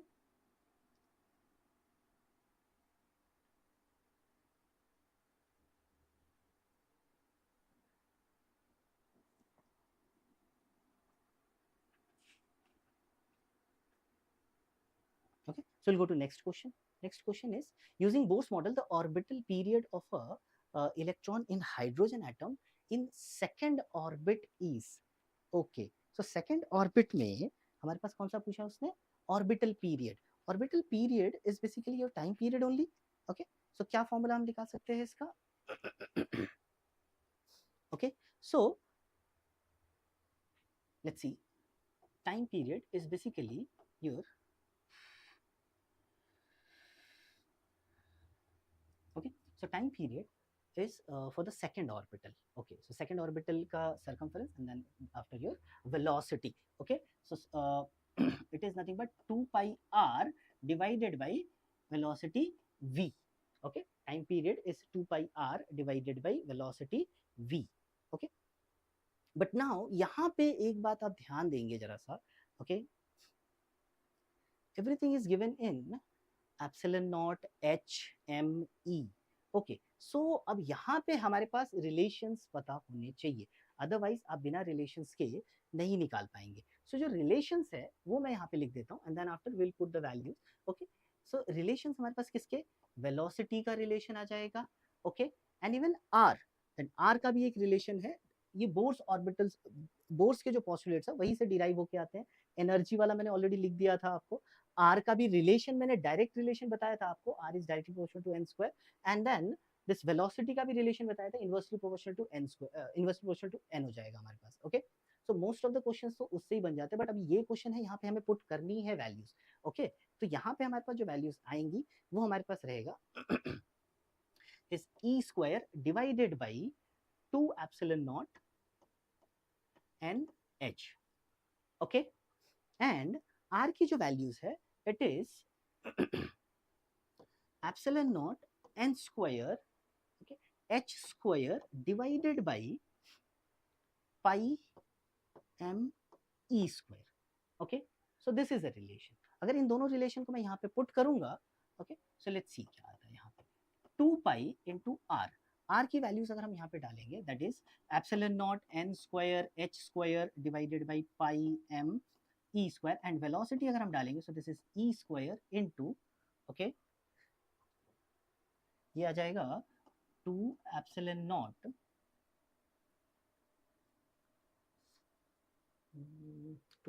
NH।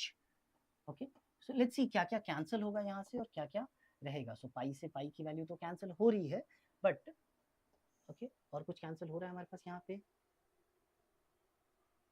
e to the power of 4 आ रहा है नीचे and m is coming. Okay, so this m is coming and e to the power of 4 is coming, but यहाँ पे भी आ रहा है। तो ऊपर वाले तो ऑप्शंस नहीं है, बट अगेन यहाँ पे और क्या आ सकता है, 2 is there, epsilon naught into epsilon naught, so epsilon naught का square is there, and then वापस से this n square h square, so h cube is there, okay, this h square and h cube is there, एक और n है and then 2 है। okay, this is n square into n into 2। अच्छा, इन सबको अगर मैं मल्टीप्लाई करूंगा तो क्या 32 आएगा, बिकॉज n की वैल्यू हमारे पास 2 है। so n cube 4 and 5, yes, so you are getting 32 epsilon naught square h cube divided by m e to the power of 4। so this entire value you are getting। देखो ये है थोड़ा सा question जिसमें आपको फॉर्मूले याद होने चाहिए, अदरवाइज फिर आप अटक सकते हैं। So this is your final answer, ये नहीं है बिकॉज यहाँ पे 8 लिखा हुआ है, बट हमारे पास कई सारे हैं। सो यही हमारे पास आंसर होगा 32 epsilon naught square and h cube upon m e to the power of 4। Otherwise अगर हमें डायरेक्ट रिलेशन ही याद है कि r का क्या रिलेशन होता है n के साथ, देन v का क्या रिलेशन होता है n के साथ, e का क्या रिलेशन होता है, तो उससे ही हमारे पास क्वेश्चंस बन जाते हैं। अभी तक सारे क्वेश्चंस उससे ही बन रहे थे। Okay, next one, next question is okay, next question is energy of the lowest level of hydrogen atom is minus 13.6। the energy of photons emitted in the transaction from n is equals to 3 to n is equals to 1। ये वही question है, directly आप minus कर लेंगे। Okay, directly आप minus कर लेंगे। मैंने क्लास के स्टार्टिंग में ही आपको ये क्वेश्चन बताया था। ओके, अगर आपको फिर से फॉर्मूला लिखना है तो मैं वापस से लिख देता हूँ। एनर्जी का जो फॉर्मूला हो जाता है it's 13.6 divided by n square minus में, and it is in electron volt, ये नहीं भूलेंगे क्योंकि कई बार वो यूनिट्स हमारे पास बदल देते हैं। Then energy of a photon emitted from n is equals to 3 to n is equals to 1। so n is equals to 3 अगर यहाँ पे डालूंगा मैं, सो एनर्जी क्या आ जाएगा, 3 3 9। वैसे ये वैल्यूज आपको याद ही करके रखनी है, 13.6 divided by 9 and n is equals to क्या आ जाएगा 1। सो n is equals to 1 तो वही है। Okay, that is 13.6। Okay, so ये हमारे पास एक बार आप सॉल्व करो, क्या आ रहा है 1 point this thing, and then उसको माइनस करेंगे, सो आपको कौन सी वैल्यू मिलेगी, ये तो मिल नहीं सकती। ओके, ये भी नहीं मिल सकती, ये भी नहीं मिल सकता। So you will getting this one 12.01। Electron फटाफट चलेंगे, अगले क्वेश्चन के ऊपर चलेंगे। Okay, next one is okay, पिछला क्वेश्चन आप एक बार देख लो। ओके, थोड़ा जल्दी हो गया। ओके, आप इस बार एक बार देख लेंगे एंड फिर हम लोग नेक्स्ट क्वेश्चन के ऊपर चलेंगे। Okay,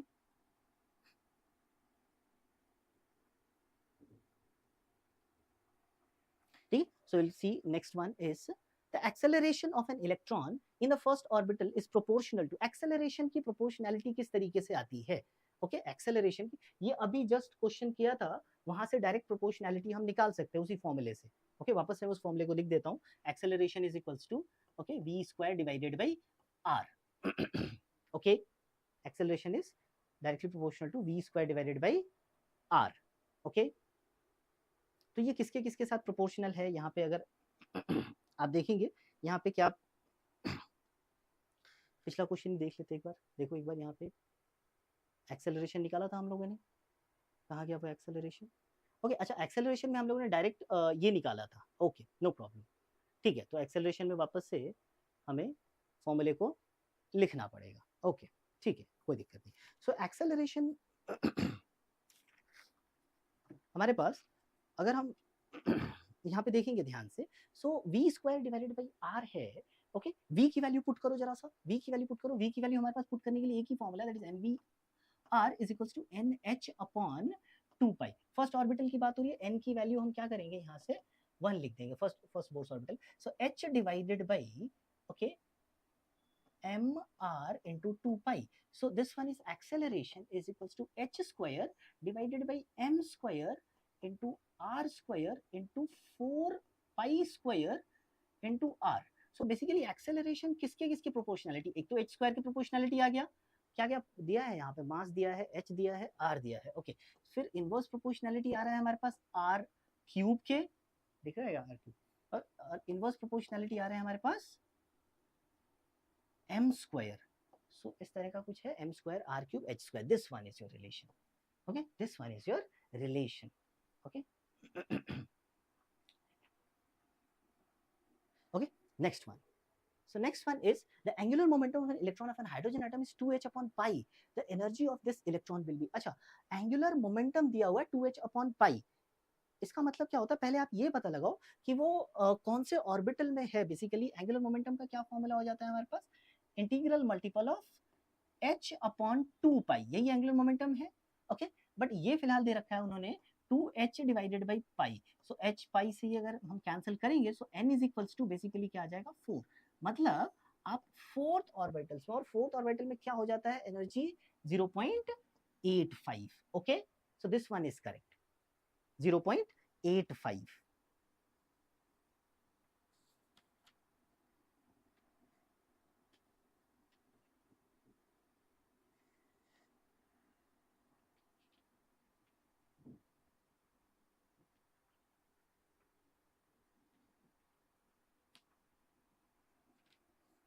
Okay, so next question is, okay, next question is, in hydrogen atom the electron jumps from higher orbit to lower orbit whose radius is 1/4 of higher orbit, okay, ठीक है। let us suppose hydrogen atom में electron jumps from the higher orbit to lower orbit, this one is a lower orbit and this one is higher orbit, and यहाँ से यहाँ पे jump किया and whose radius is 1/4, मतलब ये वाला जो radius है and this one is 1/4, and if the velocity, okay, speed of electron in the higher orbit is v, the speed of electron in the lower orbit, यहाँ पे speed of electron v है तो यहाँ पे क्या होगा ये हमें पता लगाना है, ओके। सो अगर हम बात करेंगे यहाँ पे in hydrogen atom an electron jumps from higher orbit to lower orbit whose radius, see velocities again हम n का relation यहाँ पे हम लगाएंगे, ओके, उस orbit। so let us suppose r1 divided by r2, okay, lower radius is, let us suppose ये r है तो ये हमारे पास क्या हो जाएगा 4r हो जाएगा, okay, this one is 4r, okay, then r is directly proportional to n square, तो n1 डिवाइडेड बाय n2 का whole square, okay. So r अगर हम बिगर वाले को नीचे 4r लिखते हैं और ये हमारे पास r आ जाएगा तो r and r will cancel each other, n1 divided by n2 का whole square is here, so n1 divided by n2 is equals to 1/2, matlab this one is first orbital and this one is second one, okay। so then the speed of the electrons in the lower orbit, higher orbit में अगर v है, see velocity is inversely proportional to n होता है, अभी हमने देखा velocity is inversely proportional to n है, तो higher वाले में अगर v है, okay, so lower वाले में क्या आ जाएगा हमारे पास, okay, जितना higher जाएंगे हमारे पास, okay, number of this thing, so velocity कम होगी, okay। सो अगर वहां पे v है तो नीचे वाले हमारे पास क्या आ जाएगा, डबल रहेगा उसका, ओके, डबल रहेगा या हाफ रहेगा बताएंगे फटाफट, ओके। यहाँ पे एक बार फिर से पढ़ते हैं, if the speed of electron in the higher orbit is v, okay, higher orbit में v है जबकि v is inversely proportional to n, n जैसे जैसे बढ़ाते हैं v कम होता है, तो और नीचे की तरफ the speed of electron in the lower orbit will be double of that, so it will be 2v हो जाएगा, okay. So will go to next question, will see next question. Energy level ABC of a certain atom corresponding to this thing is lambda 1, lambda 2, lambda 3 is there. So which of the following statements? See, यहाँ ध्यान से देखेंगे, देखो यहाँ से C से directly jump करके A पे आ रहे हैं, then B से A पे आ रहे हैं, and C से B पे आ रहे हैं, ओके। सो अगर हम बात करेंगे एनर्जी का, सो एनर्जी भी सी यहाँ पे हमारे पास क्या हो जाएगा कि अगर इसका एनर्जी E1 है, ओके, और ये वाला E2 है और ये वाला अगर E3 है, so basically there is a relation that ये जो ओवरऑल एनर्जी जो रहता है it is nothing but E2 plus E3 के बराबर हो जाएंगे, और हमें डायरेक्टली लेमडा निकालना है, so lambda is equals to E is equals to hc divided by lambda, so this is hc divided by lambda 1 is equals to hc divided by lambda 2 plus hc divided by lambda 3 आ जाएगा, okay. So ये cut गया and then it is be 1 upon lambda 1 is equals to 1 upon lambda 2 plus 1 upon lambda 3 sorry मैंने उल्टा लिख दिया क्या, λ3 is here, this is E3, I am sorry, basically यहाँ पे मैंने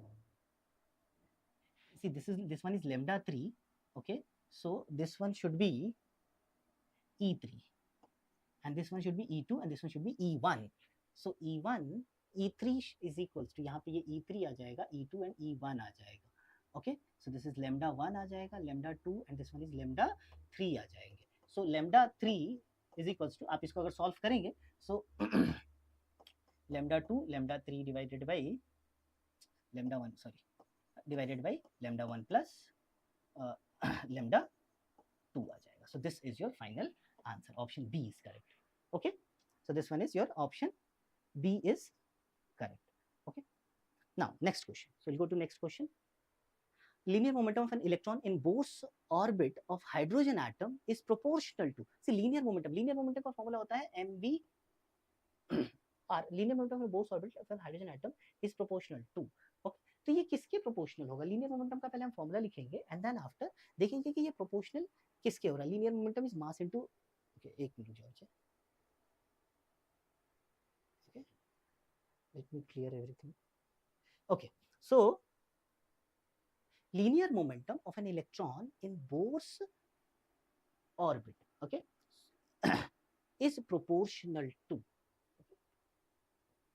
so linear momentum का ये फॉर्मूला होगा, मैं mvr लिख रहा था, now next one is mass into velocity and velocity is inversely proportional to n, okay, so your momentum will be inversely proportional to n, okay, is proportional to, inversely proportional to n हो जाएगा, so this is your final answer, okay, inversely proportional to क्या हो जाएंगे हमारे पास n हो जाएंगे इसके आंसर, okay. Next one is force acting on an electron in N hydrogen atom, see ये भी वही है, अभी हमने एक्सेलरेशन के लिए प्रूव किया था, acceleration is inversely proportional to n to the power of 4, so similarly force will be inversely proportional to n to the power of 4, ये ऊपर की तरफ चला जाएगा, not this one n to the power of -4 हो जाएगा, अगर आप फोर्स की बात करेंगे so it will be inversely proportional to n to the power of -4 हो जाएंगे हमारे पास, okay, so this is your correct answer, will go to next question, okay, we'll see next question. Next question is while electron in hydrogen atom revolving in a stationary orbit, it, okay, एक hydrogen atom में एक particular orbit के अंदर एक electron revolve कर रहा है, it will, okay, orbit, so it will radiate light but its velocity is unchanged, see क्या होता है अगर आप एक इलेक्ट्रॉन एक किसी पर्टिकुलर फिक्स्ड ऑर्बिट में रिवॉल्व कर रहा है, so its velocity is going to change because उसका डायरेक्शन हर जगह चेंज होते रहता है, तो its velocity is definitely going to change, okay, so ये तो नहीं हो सकता, and what about light, okay, जब वो एक से दूसरे में जंप करेगा ना तब वो गेन या लूज करेगा, ओके, सो वो भी गलत है हमारे पास यहाँ पे, it does not radiate lights and velocity remains unchange, ये भी गलत है, वेलोसिटी तो चेंज होना चाहिए, it does not radiate light and velocity changes, this one is your correct answer, option C is your correct answer, okay.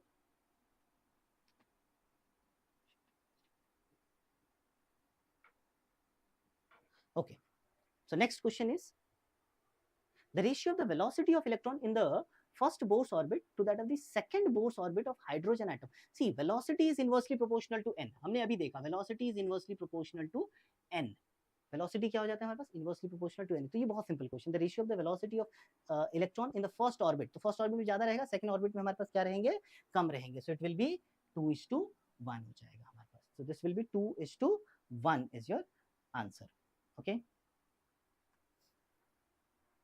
और कुछ भी नहीं है, इसको हम प्रूव भी कर, मतलब लिख सकते हैं v1 and then n1 then v2 is inversely proportional to n2, so v1 divided by v2 is equals to n2 divided by n1 आ जाएगा, so this one is there, okay. Next question is an electrons in an hydrogen atom jumps from the first excited state to the ground state, what will be the percentage change in the speed of the electron? What will be the percentage change in the speed of the electron? सी खाली percentage change के बारे में पूछा है उसने, increase और decrease नहीं दिया है, ओके. सो लेट्स सी, वापस से वही चीज है हमारे पास,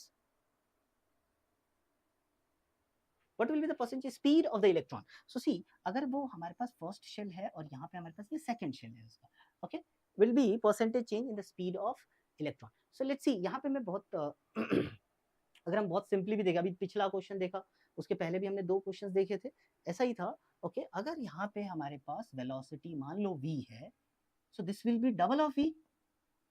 okay this will be double of v. what will be the percentage change in the electron? वो jump lower से upper पे कर रहा है.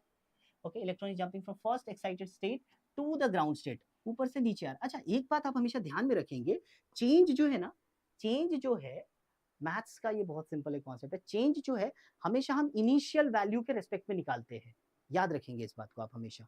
ओके बिकॉज यहाँ पे कैसा है, अगर मैं इसको v कंसिडर करता हूँ, इसको 2v कंसिडर करता हूँ, तो उनके बीच में जो चेंज है वो तो v का है, बट ये हम निकालेंगे किसके रेस्पेक्ट में, डिनोमिनेटर में क्या रहेगा, 2v लिखेंगे या v लिखेंगे. So basically it will B v because initial value v था हमारे पास, एंड देन उसको परसेंटेज से अगर मल्टीप्लाई करते हैं 100% से, सो इट विल बी 100% का चेंज है, मतलब बेसिकली 100% इंक्रीज हो रहा है वैल्यू. ओके अगर आपने 2v लिखा रहता तो अगर आपका आंसर 50% भी यहाँ पे दिया हुआ, but 100% is the correct answer. Okay change in speed is 100%. अगर ज्यादा प्रॉपर बोलेंगे so it's 100% increase in the change. Okay 100% increase in the change. Okay सो यहां तक आई थिंक समझ आ रहा है सब लोगों को. Next question is according to Bohr's theory of hydrogen atom the total energy का फॉर्मूला ऑलरेडी हमें पता है. देखो डायरेक्टली प्रोपोर्शनल नहीं, 13.6 डिवाइडेड बाय n स्क्वायर क्या होता है, it is inversely proportional to n square हो जाएगा. So it is inversely proportional to n square आ जाएगा. So it's a simple question, it's a very simple question. Okay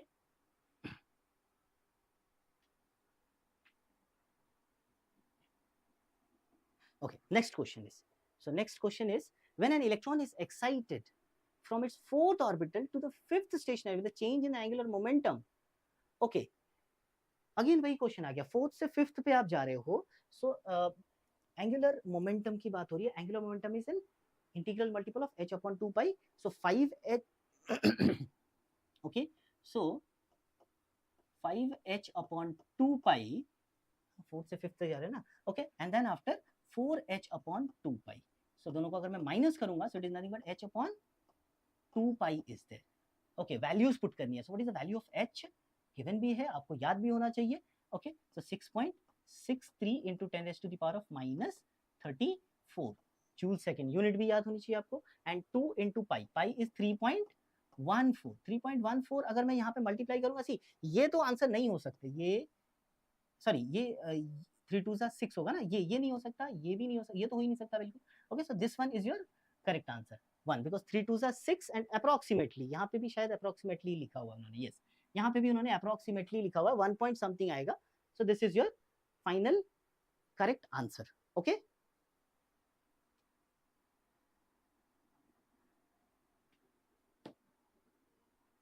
okay so next question, we'll go to next question.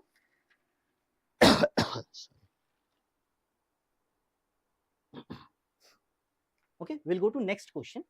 next question क्या कह रहा है, the electron in stationary hydrogen atom jumps from fourth energy level to ground level. The velocity that the proton acquires as a result of electron transition will be. okay उसकी velocity क्या हो जाएगी अगर वो फोर्थ से कहां पे आ रहा है हमारे पास. ओके सो यहाँ पे हम वेलोसिटी कैसे निकालेंगे इसका, और फोर्थ से ग्राउंड पे पहुंच रहे हैं. सो वापस से हमारे पास फॉर्मूला लेमडा. अच्छा देखो लेमडा का क्या फॉर्मूला रहेगा हमारे पास, अगर हम बात करेंगे ओके दैट रिडबर्ग वाला फॉर्मूला वापस से हमारे पास आ जाएगा. ओके फोर्थ से फर्स्ट पे आ रहे हैं. सो वापस से मैं ये फॉर्मूला लिख लूंगा 4 into 1 का whole square divided by okay 4 का स्क्वायर माइनस 1 का स्क्वायर हो जाएगा. So this is 4 square minus 1 square into r will be there. Okay so this is your lambda, but हमारे पास this lambda is equals to this 25 divided by 4 4 16 minus 1 15 r हो जाएगा. Okay 4 sorry not plus नहीं है ना, 4 into 1 4 4 16 is here. एक minute 16 divided by 15r. okay so this is your lambda, but lambda इन्होंने नहीं पूछा हुआ है. the velocity that the photons acquire, velocity हमारे पास okay velocity हम okay सेम उसी इक्वेशन से लिख के ले सकते हैं. that is your यहाँ पे r भी है h भी है.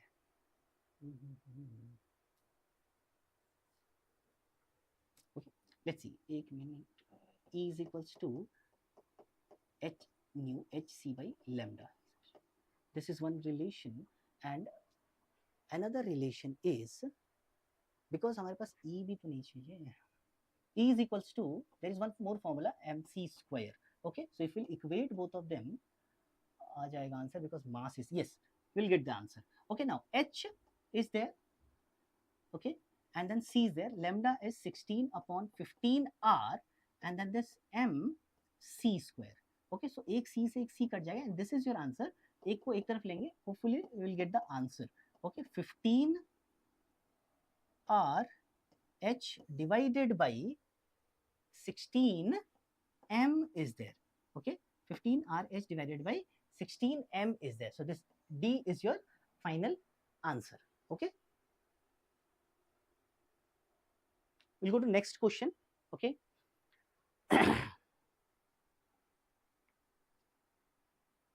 15 RH divided by this thing. Okay, so we'll go to next question.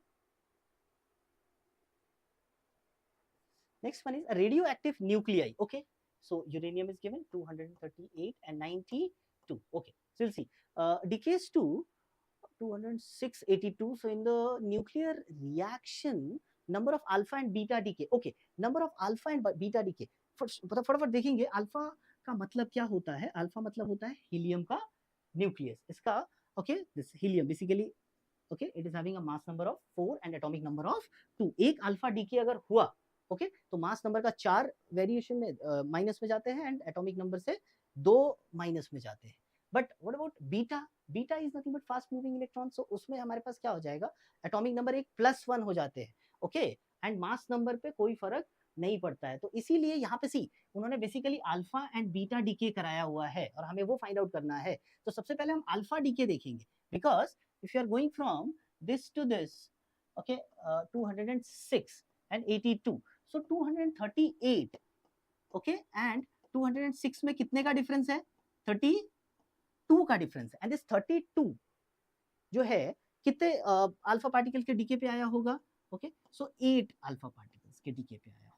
Okay, ये तो हो गया, बिकॉज मास नंबर का जो डीके है वो अल्फा ही करेंगे, बीटा वाले से तो आएगा नहीं. ओके, नाउ अब बीटा वाला हमें देखना है, तो दिस 8 इज देयर, सो ये तो वैसे भी नहीं होंगे. Okay, is it correct? Yes, ये और ये तो नहीं हो सकते ना. ये और ये में क्या आंसर होगा, that we will see. Now beta decay कैसे कराएंगे हमारे पास? सो यहाँ पे अगर हम ध्यान से देखेंगे, 92 से 82 पे गया है ये, मतलब there is a decay of 10 का वेरिएशन है. बट अगर हमारे पास 8 अल्फा पार्टिकल का डीके हुआ होगा, तो 8 टू 16 वेरिएशन में होना चाहिए, बट +4 है, +6 है बेसिकली. अगर आपको समझ आ रहा हो, यहाँ पे ध्यान से देखेंगे, मैं एक बार वापस बताता हूँ. अल्फा पार्टिकल इज बेसिकली, अगर कोई भी एक, लेट अस सपोज, मैं यहाँ पे एक बार वापस बताता हूँ आपको, x इज देयर. ओके,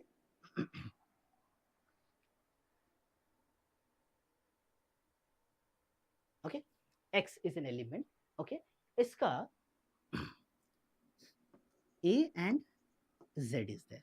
सो इसके मास नंबर में जो वेरिएशन आता है, it will be new x dash, so it will be a-4 अगर ये एक अल्फा डीके करता है, एंड विल बी z-2.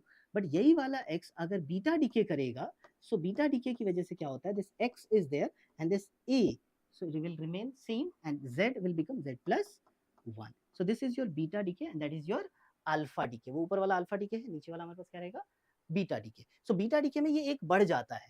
तो यहाँ पे हम ध्यान से देखेंगे कि 8 अल्फा पार्टिकल का डीके तो हुआ है, बट अगर हम 80 अल्फा पार्टिकल के डीके पे जाएंगे, so there should be a variation of 16 in its atomic number. But variation तो 10 का है, तो जो +6 का वेरिएशन आया है, वो बेसिकली किसकी वजह से आया है, बीटा पार्टिकल की वजह से. So 8 and 6 is your correct answer.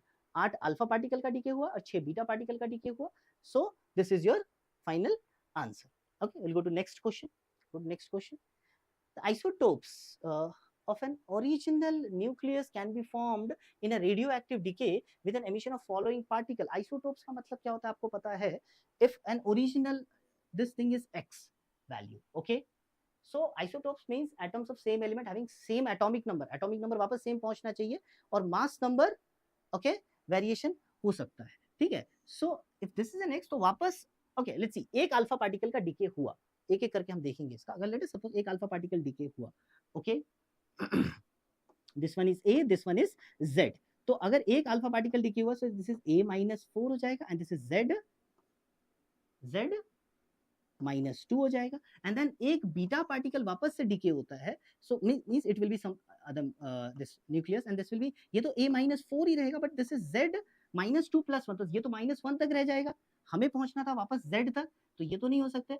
अगर 2 बीटा हो सकता है, यस ये हो सकता है हमारे पास, बिकॉज यहाँ पे अगर 2 बीटा पार्टिकल का डीके हो जाता तो ये वापस से मेरे पास z तक पहुंच जाता, ये वाला। ओके ये जो है हमारे पास, ये वापस कहाँ पहुंच जाता है हमारे पास, z तक पहुंच जाता, this one is z। Okay so b is the correct answer. Okay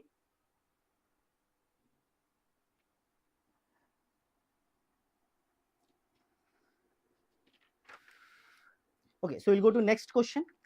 I hope यहाँ तक आप लोगों को समझ आ रहा है सब लोग को। Okay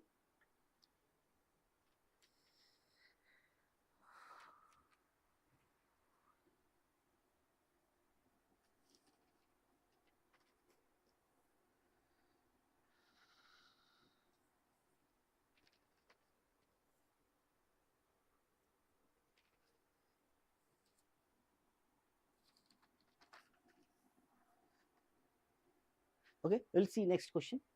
Okay, in a radioactive disintegration, the ratio of initial number of atom to a number of atoms present at time t is equals to 1/2 lambda. Okay so disintegration का क्या फॉर्मूला होता है, at any time the number of atom that is present is like let us suppose n, it will be equals to n is equals to n naught e raised to the power of minus lambda t, ये formula हमें पता है। Okay so अगर मैं t की जगह पे 1/2 lambda put करता हूँ तो क्या आ जाएगा, this is n is equals to n naught e raised to the power of minus lambda into 1/2 lambda, so lambda lambda cancel, so this n is equals to n naught e raised to the power of minus half. Okay minus half. So क्या पूछा था, radioactivity is the ratio of the initial number of atom to the number of atom that is present at time. See this is your initial number of atom and this is the number of atom present at that time. So this is n naught divided by n is equals to 1/e raised to the power of minus half. It means it is e raised to the power of plus half, root e is there. Okay this one is your correct answer, root e is your correct answer. Okay this one is your correct answer. Next question, we'll go to next question.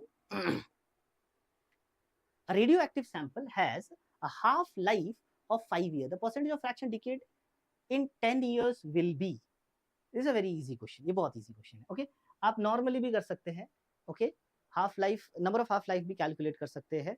Okay normally let's see, अगर जैसे अगर if you are starting something with 10 or 100, let's suppose 100, एक half life के बाद 50% is gone. Okay so remaining is 50%, that is your 5 year. So 5 year एक half life होता है, given है, मतलब दिया है यहाँ पे, so it will remain will be 50 and after one more life like 5 साल, तो 5 और 5 10 साल हो गए हमारे पास, so it will be remaining will be 25. Okay so क्या पूछा है, 5% का डिके हो चुका है. ओके 25% रिमेनिंग है एंड 75% का क्या हो चुका है, डिके हो चुका है. Okay this is easy question. We'll go to next question.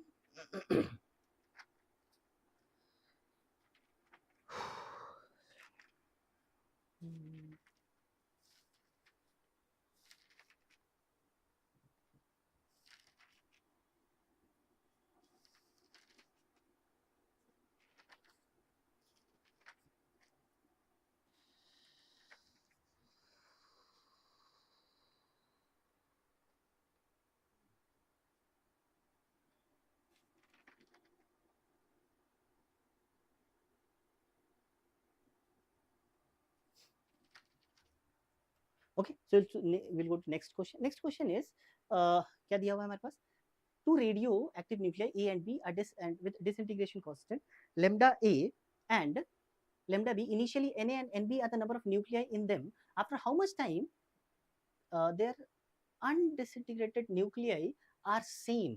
Okay कितने टाइम के बाद वो हमारे पास सेम रहेंगे. वापस से हम उसी फॉर्मूले को लगाएंगे, Na is equals to, okay Na is equals to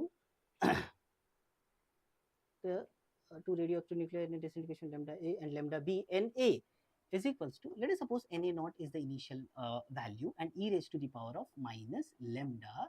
So lambda A is given. So lambda A and this is T. Okay, this is T. So after T time इतना available है and B is there. So NB is equals to NB naught. Just wait a second. This will be NB naught e raised to the power of minus lambda B T आ जाएगा. Na and NB is there. So these two things are there. Okay, nuclei. So after how much time this will be equal? मतलब ये और ये equal होंगे तो ये time की value अपने को क्या करनी है, निकालनी है. So Na naught e raised to the power of minus lambda AT is equals to NB naught e raised to the power of minus lambda BT. अभी time निकालना है तो अपने को E हटाना पड़ेगा. So this is Na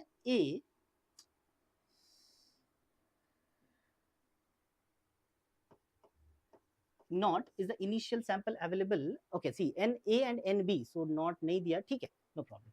NB naught अभी हमने ले लिया. Then e raised to the power of minus lambda BT divided by e raised to the power of minus lambda AT आ जाएगा. Okay, so this Na divided by NB naught हटा दिया मैंने क्योंकि वहां पे भी नहीं दिया था.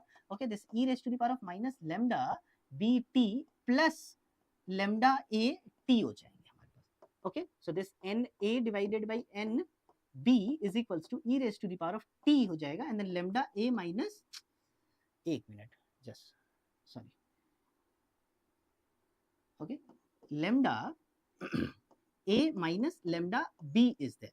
अगर मैं दोनों तरफ ln अप्लाई करूं, so this ln is Na upon NB is equals to E हट जाएगा and then T lambda A minus lambda B, and ये T तो हमें निकालने के लिए पूछा था, तो इस T को अगर मैं यहाँ पे लिखूंगा, so it will be 1 upon lambda A minus lambda B ln natural log Na divided by NB is your final answer. lambda A, हमने यहाँ पे कुछ उल्टा किया क्या बच्चे? लेट्स सी, कुछ कैलकुलेशन मिस्टेक किया क्या हमने? कौन सा आंसर मैच कर रहा है? lambda A minus lambda B Na divided by NB. Okay, and lambda B. Okay, this is also correct. Basically, this one is correct. अगर हम इसको यहाँ पे हटाएंगे and this one will be reciprocal. This one is your correct answer. Okay, lambda B minus lambda A. Okay, natural log NB upon NA. यहाँ पे अगर हम इसको यहाँ पे reciprocal करते, so this one will be, या फिर यहाँ पे भी हम change कर सकते हैं, कोई दिक्कत नहीं. Okay, so this one will be your correct answer. Next one is, initially at time T is equals to 0, radioactive sample has 20 grams. Now after two successive mean life, what is mean life? Okay, so after two successive mean life, the expected mass of radioactive sample is, okay, so after two, so N is equals to N naught e raised to the power of minus lambda T. So यहाँ पे हम mean life का formula put करेंगे. mean life का formula होता है 1 upon lambda या फिर n upon lambda basically. Okay, so after 2 mean life it will be n naught e raised to the power of minus lambda into 2 upon lambda. So lambda and lambda will be gone. So this n is equals to n naught divided by e square. This is your final answer because this is the sample that is remaining and n naught is I think 20. So 20 divided by e square is your final answer. 20 divided by e square is your final answer आ जाएगा. Okay, so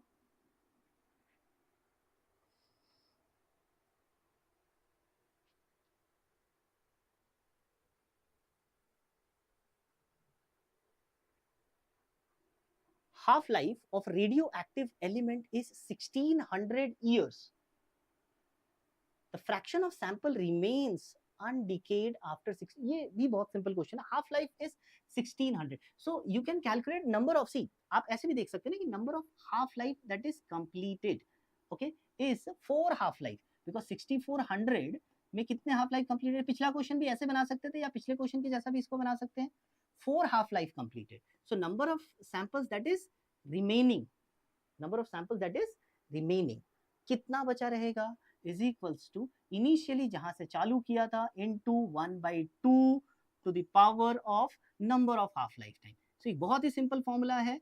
अगर आप याद रखते तो अच्छी बात है, तो नॉर्मली भी बन जाता, बिकॉज आफ्टर 1600 ईयर्स ऐसे भी बना सकते हैं हम इसको, आफ्टर 1600 ईयर्स आधा बचेगा, so after 3200 years 2 half life time हो गए, तो उसका आधा बचेगा, so half into half, okay, so after further 1600 years, okay, तो कितना बचेगा 4800 ईयर्स के बाद वापस से 1/2 इंटू 1/2 इंटू 1/2 और 6400 ईयर्स के बाद इतना ही बचेगा, ओके, 1/16 टाइम्स बचेगा, सो यही तो है पावर 4, तो basically this is the thing, so आप इसको लिख सकते हैं then 1/2 to the power of 4 of the original available at this time, so this is 1 क्या आ जाएगा हमारे पास 16 है ये 1/, 1/16, option A is correct answer, okay, option A is your correct answer, ठीक है। सो next question is, will go for next question,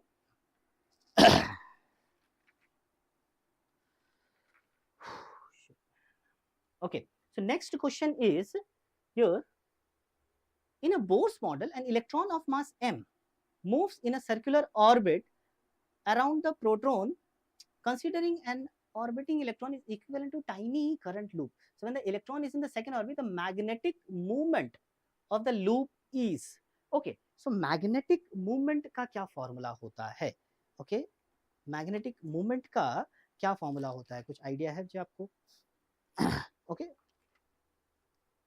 if a current carrying loop is there, okay, so magnetic movement at the center, okay, there is a electron revolving, so it's just considering, यहाँ पे एक बार वापस पढ़ेंगे, in a Bohr's model an electron of mass m moves in a circular orbit around a proton, obviously considering an orbiting electron is equivalent to a tiny current loop, then the electron is in the second orbit, the magnetic movement of the loop is, so क्या हो जाएगा यहाँ पे हमारे पास, so it is basically magnetic moment formula is E upon 2m, इसका derivation है but हम directly formula याद रखेंगे, E upon 2m into L, so L फिलहाल यहाँ पे ये ऑर्बिट कौन सा है एक बार चेक करेंगे हम लोग, in the Bohr's orbit electron of mass m revolving in a circular, okay, moves in a circular orbit around the, considering is in the second orbit, you can see here, so this L will be for the second, L is equals to nh upon integral multiple of h upon 2 pi, so n is 2, so E divided by 2m into h upon 2 pi into 2, okay, so इसको solve करेंगे तो क्या answer आएगा हमारे पास, okay, 2 से 2 cancel हो जाएगा, it will B EH divided by 2m पाई, है क्या EH upon 2m pi, yes, option C is correct, okay, so EH upon 2 pi m is there, option C is correct, okay, so next question, for an electron moving in nth Bohr's orbit, the de Broglie wavelength for an electron is, de Broglie wavelength for an electron is, okay, an electron moving in nth Bohr's orbit, okay, so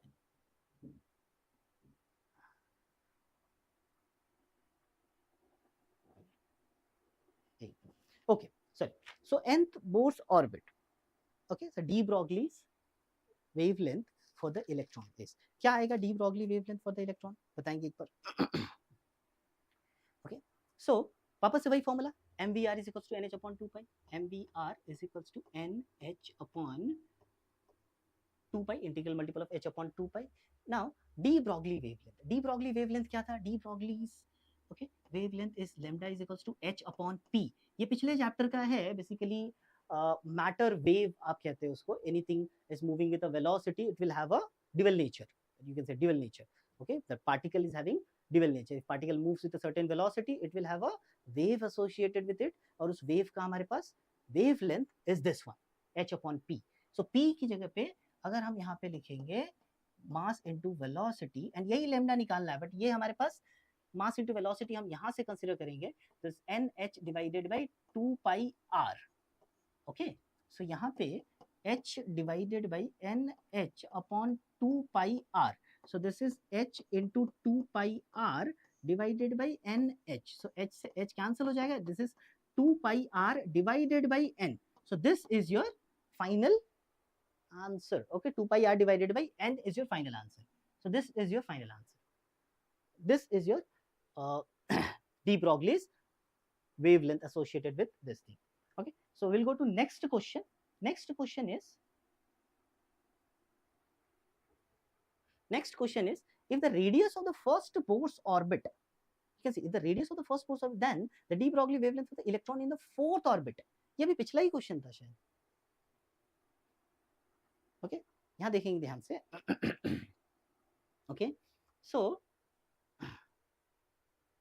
2 pi r divided by n. Okay, 2 pi r divided by n is there.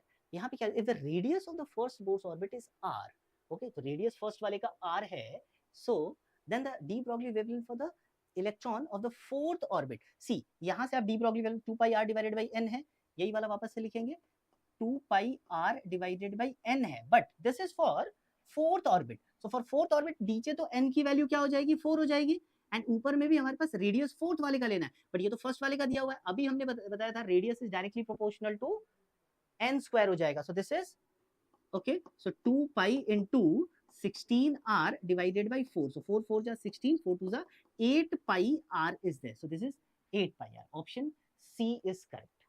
Okay, so this is your correct answer. This is your correct answer. Okay, next one is, okay, so last question, this is the last question. Magnetic field at the center of hydrogen atom due to the motion of an electron in the nth orbit is proportional to. Okay, so magnetic field at the center is what is the formula for magnetic field? Okay, this again formula from magnetic induction. Magnetic field का formula यहाँ पे हम put करेंगे directly, and then after we'll get the answer. So what is the formula for magnetic field at the center? Okay, magnetic field at the center of a hydrogen atom. Basically it's a that loop के center पे हमारे पास magnetic field का क्या formula रहता है. Okay, ठीक है, directly formula लिखेंगे B is equals to okay mu naught I divided by okay 2r divided by 2r. Just okay, magnetic field at the center of hydrogen due to the motion of electron in the nth orbit is proportional to. Okay, nth orbit is proportional to. अब ये किसके proportional होंगे हमारे पास यहाँ पे? Okay, n to the power of 4. Okay, अच्छा, यहाँ पे एक और चीज हमें थोड़ा सा समझना है, ये काफी अच्छा क्वेश्चन है, ध्यान से देखेंगे. यहाँ पे r is directly proportional to n square, so that we will put. Okay, but even that is not given there. Okay, so mu naught, so it's a constant value, 2 is also constant, so I and r is there. Okay, so this I is also q by t. Okay, and r is again directly proportional to n square, तो हो ही गया है. This mu naught and 2 will consider. Now this t is nothing but t square is directly proportional to n cube. This is again one relation. Okay, that we will substitute here. So b is equals to, अगर हम direct proportionality की बात करते हैं, so it will be n cube into n square आ जाएगा. So b is directly proportional to n to the power of -5. So this is your final answer. Okay, I think this was your last question. Some 48 or 49 question were there. Okay, तो हमने सारे question solve किए, एक question बीच में ये है. Okay, so I hope आप लोगों को सब समझ आया होगा. Okay, thank you.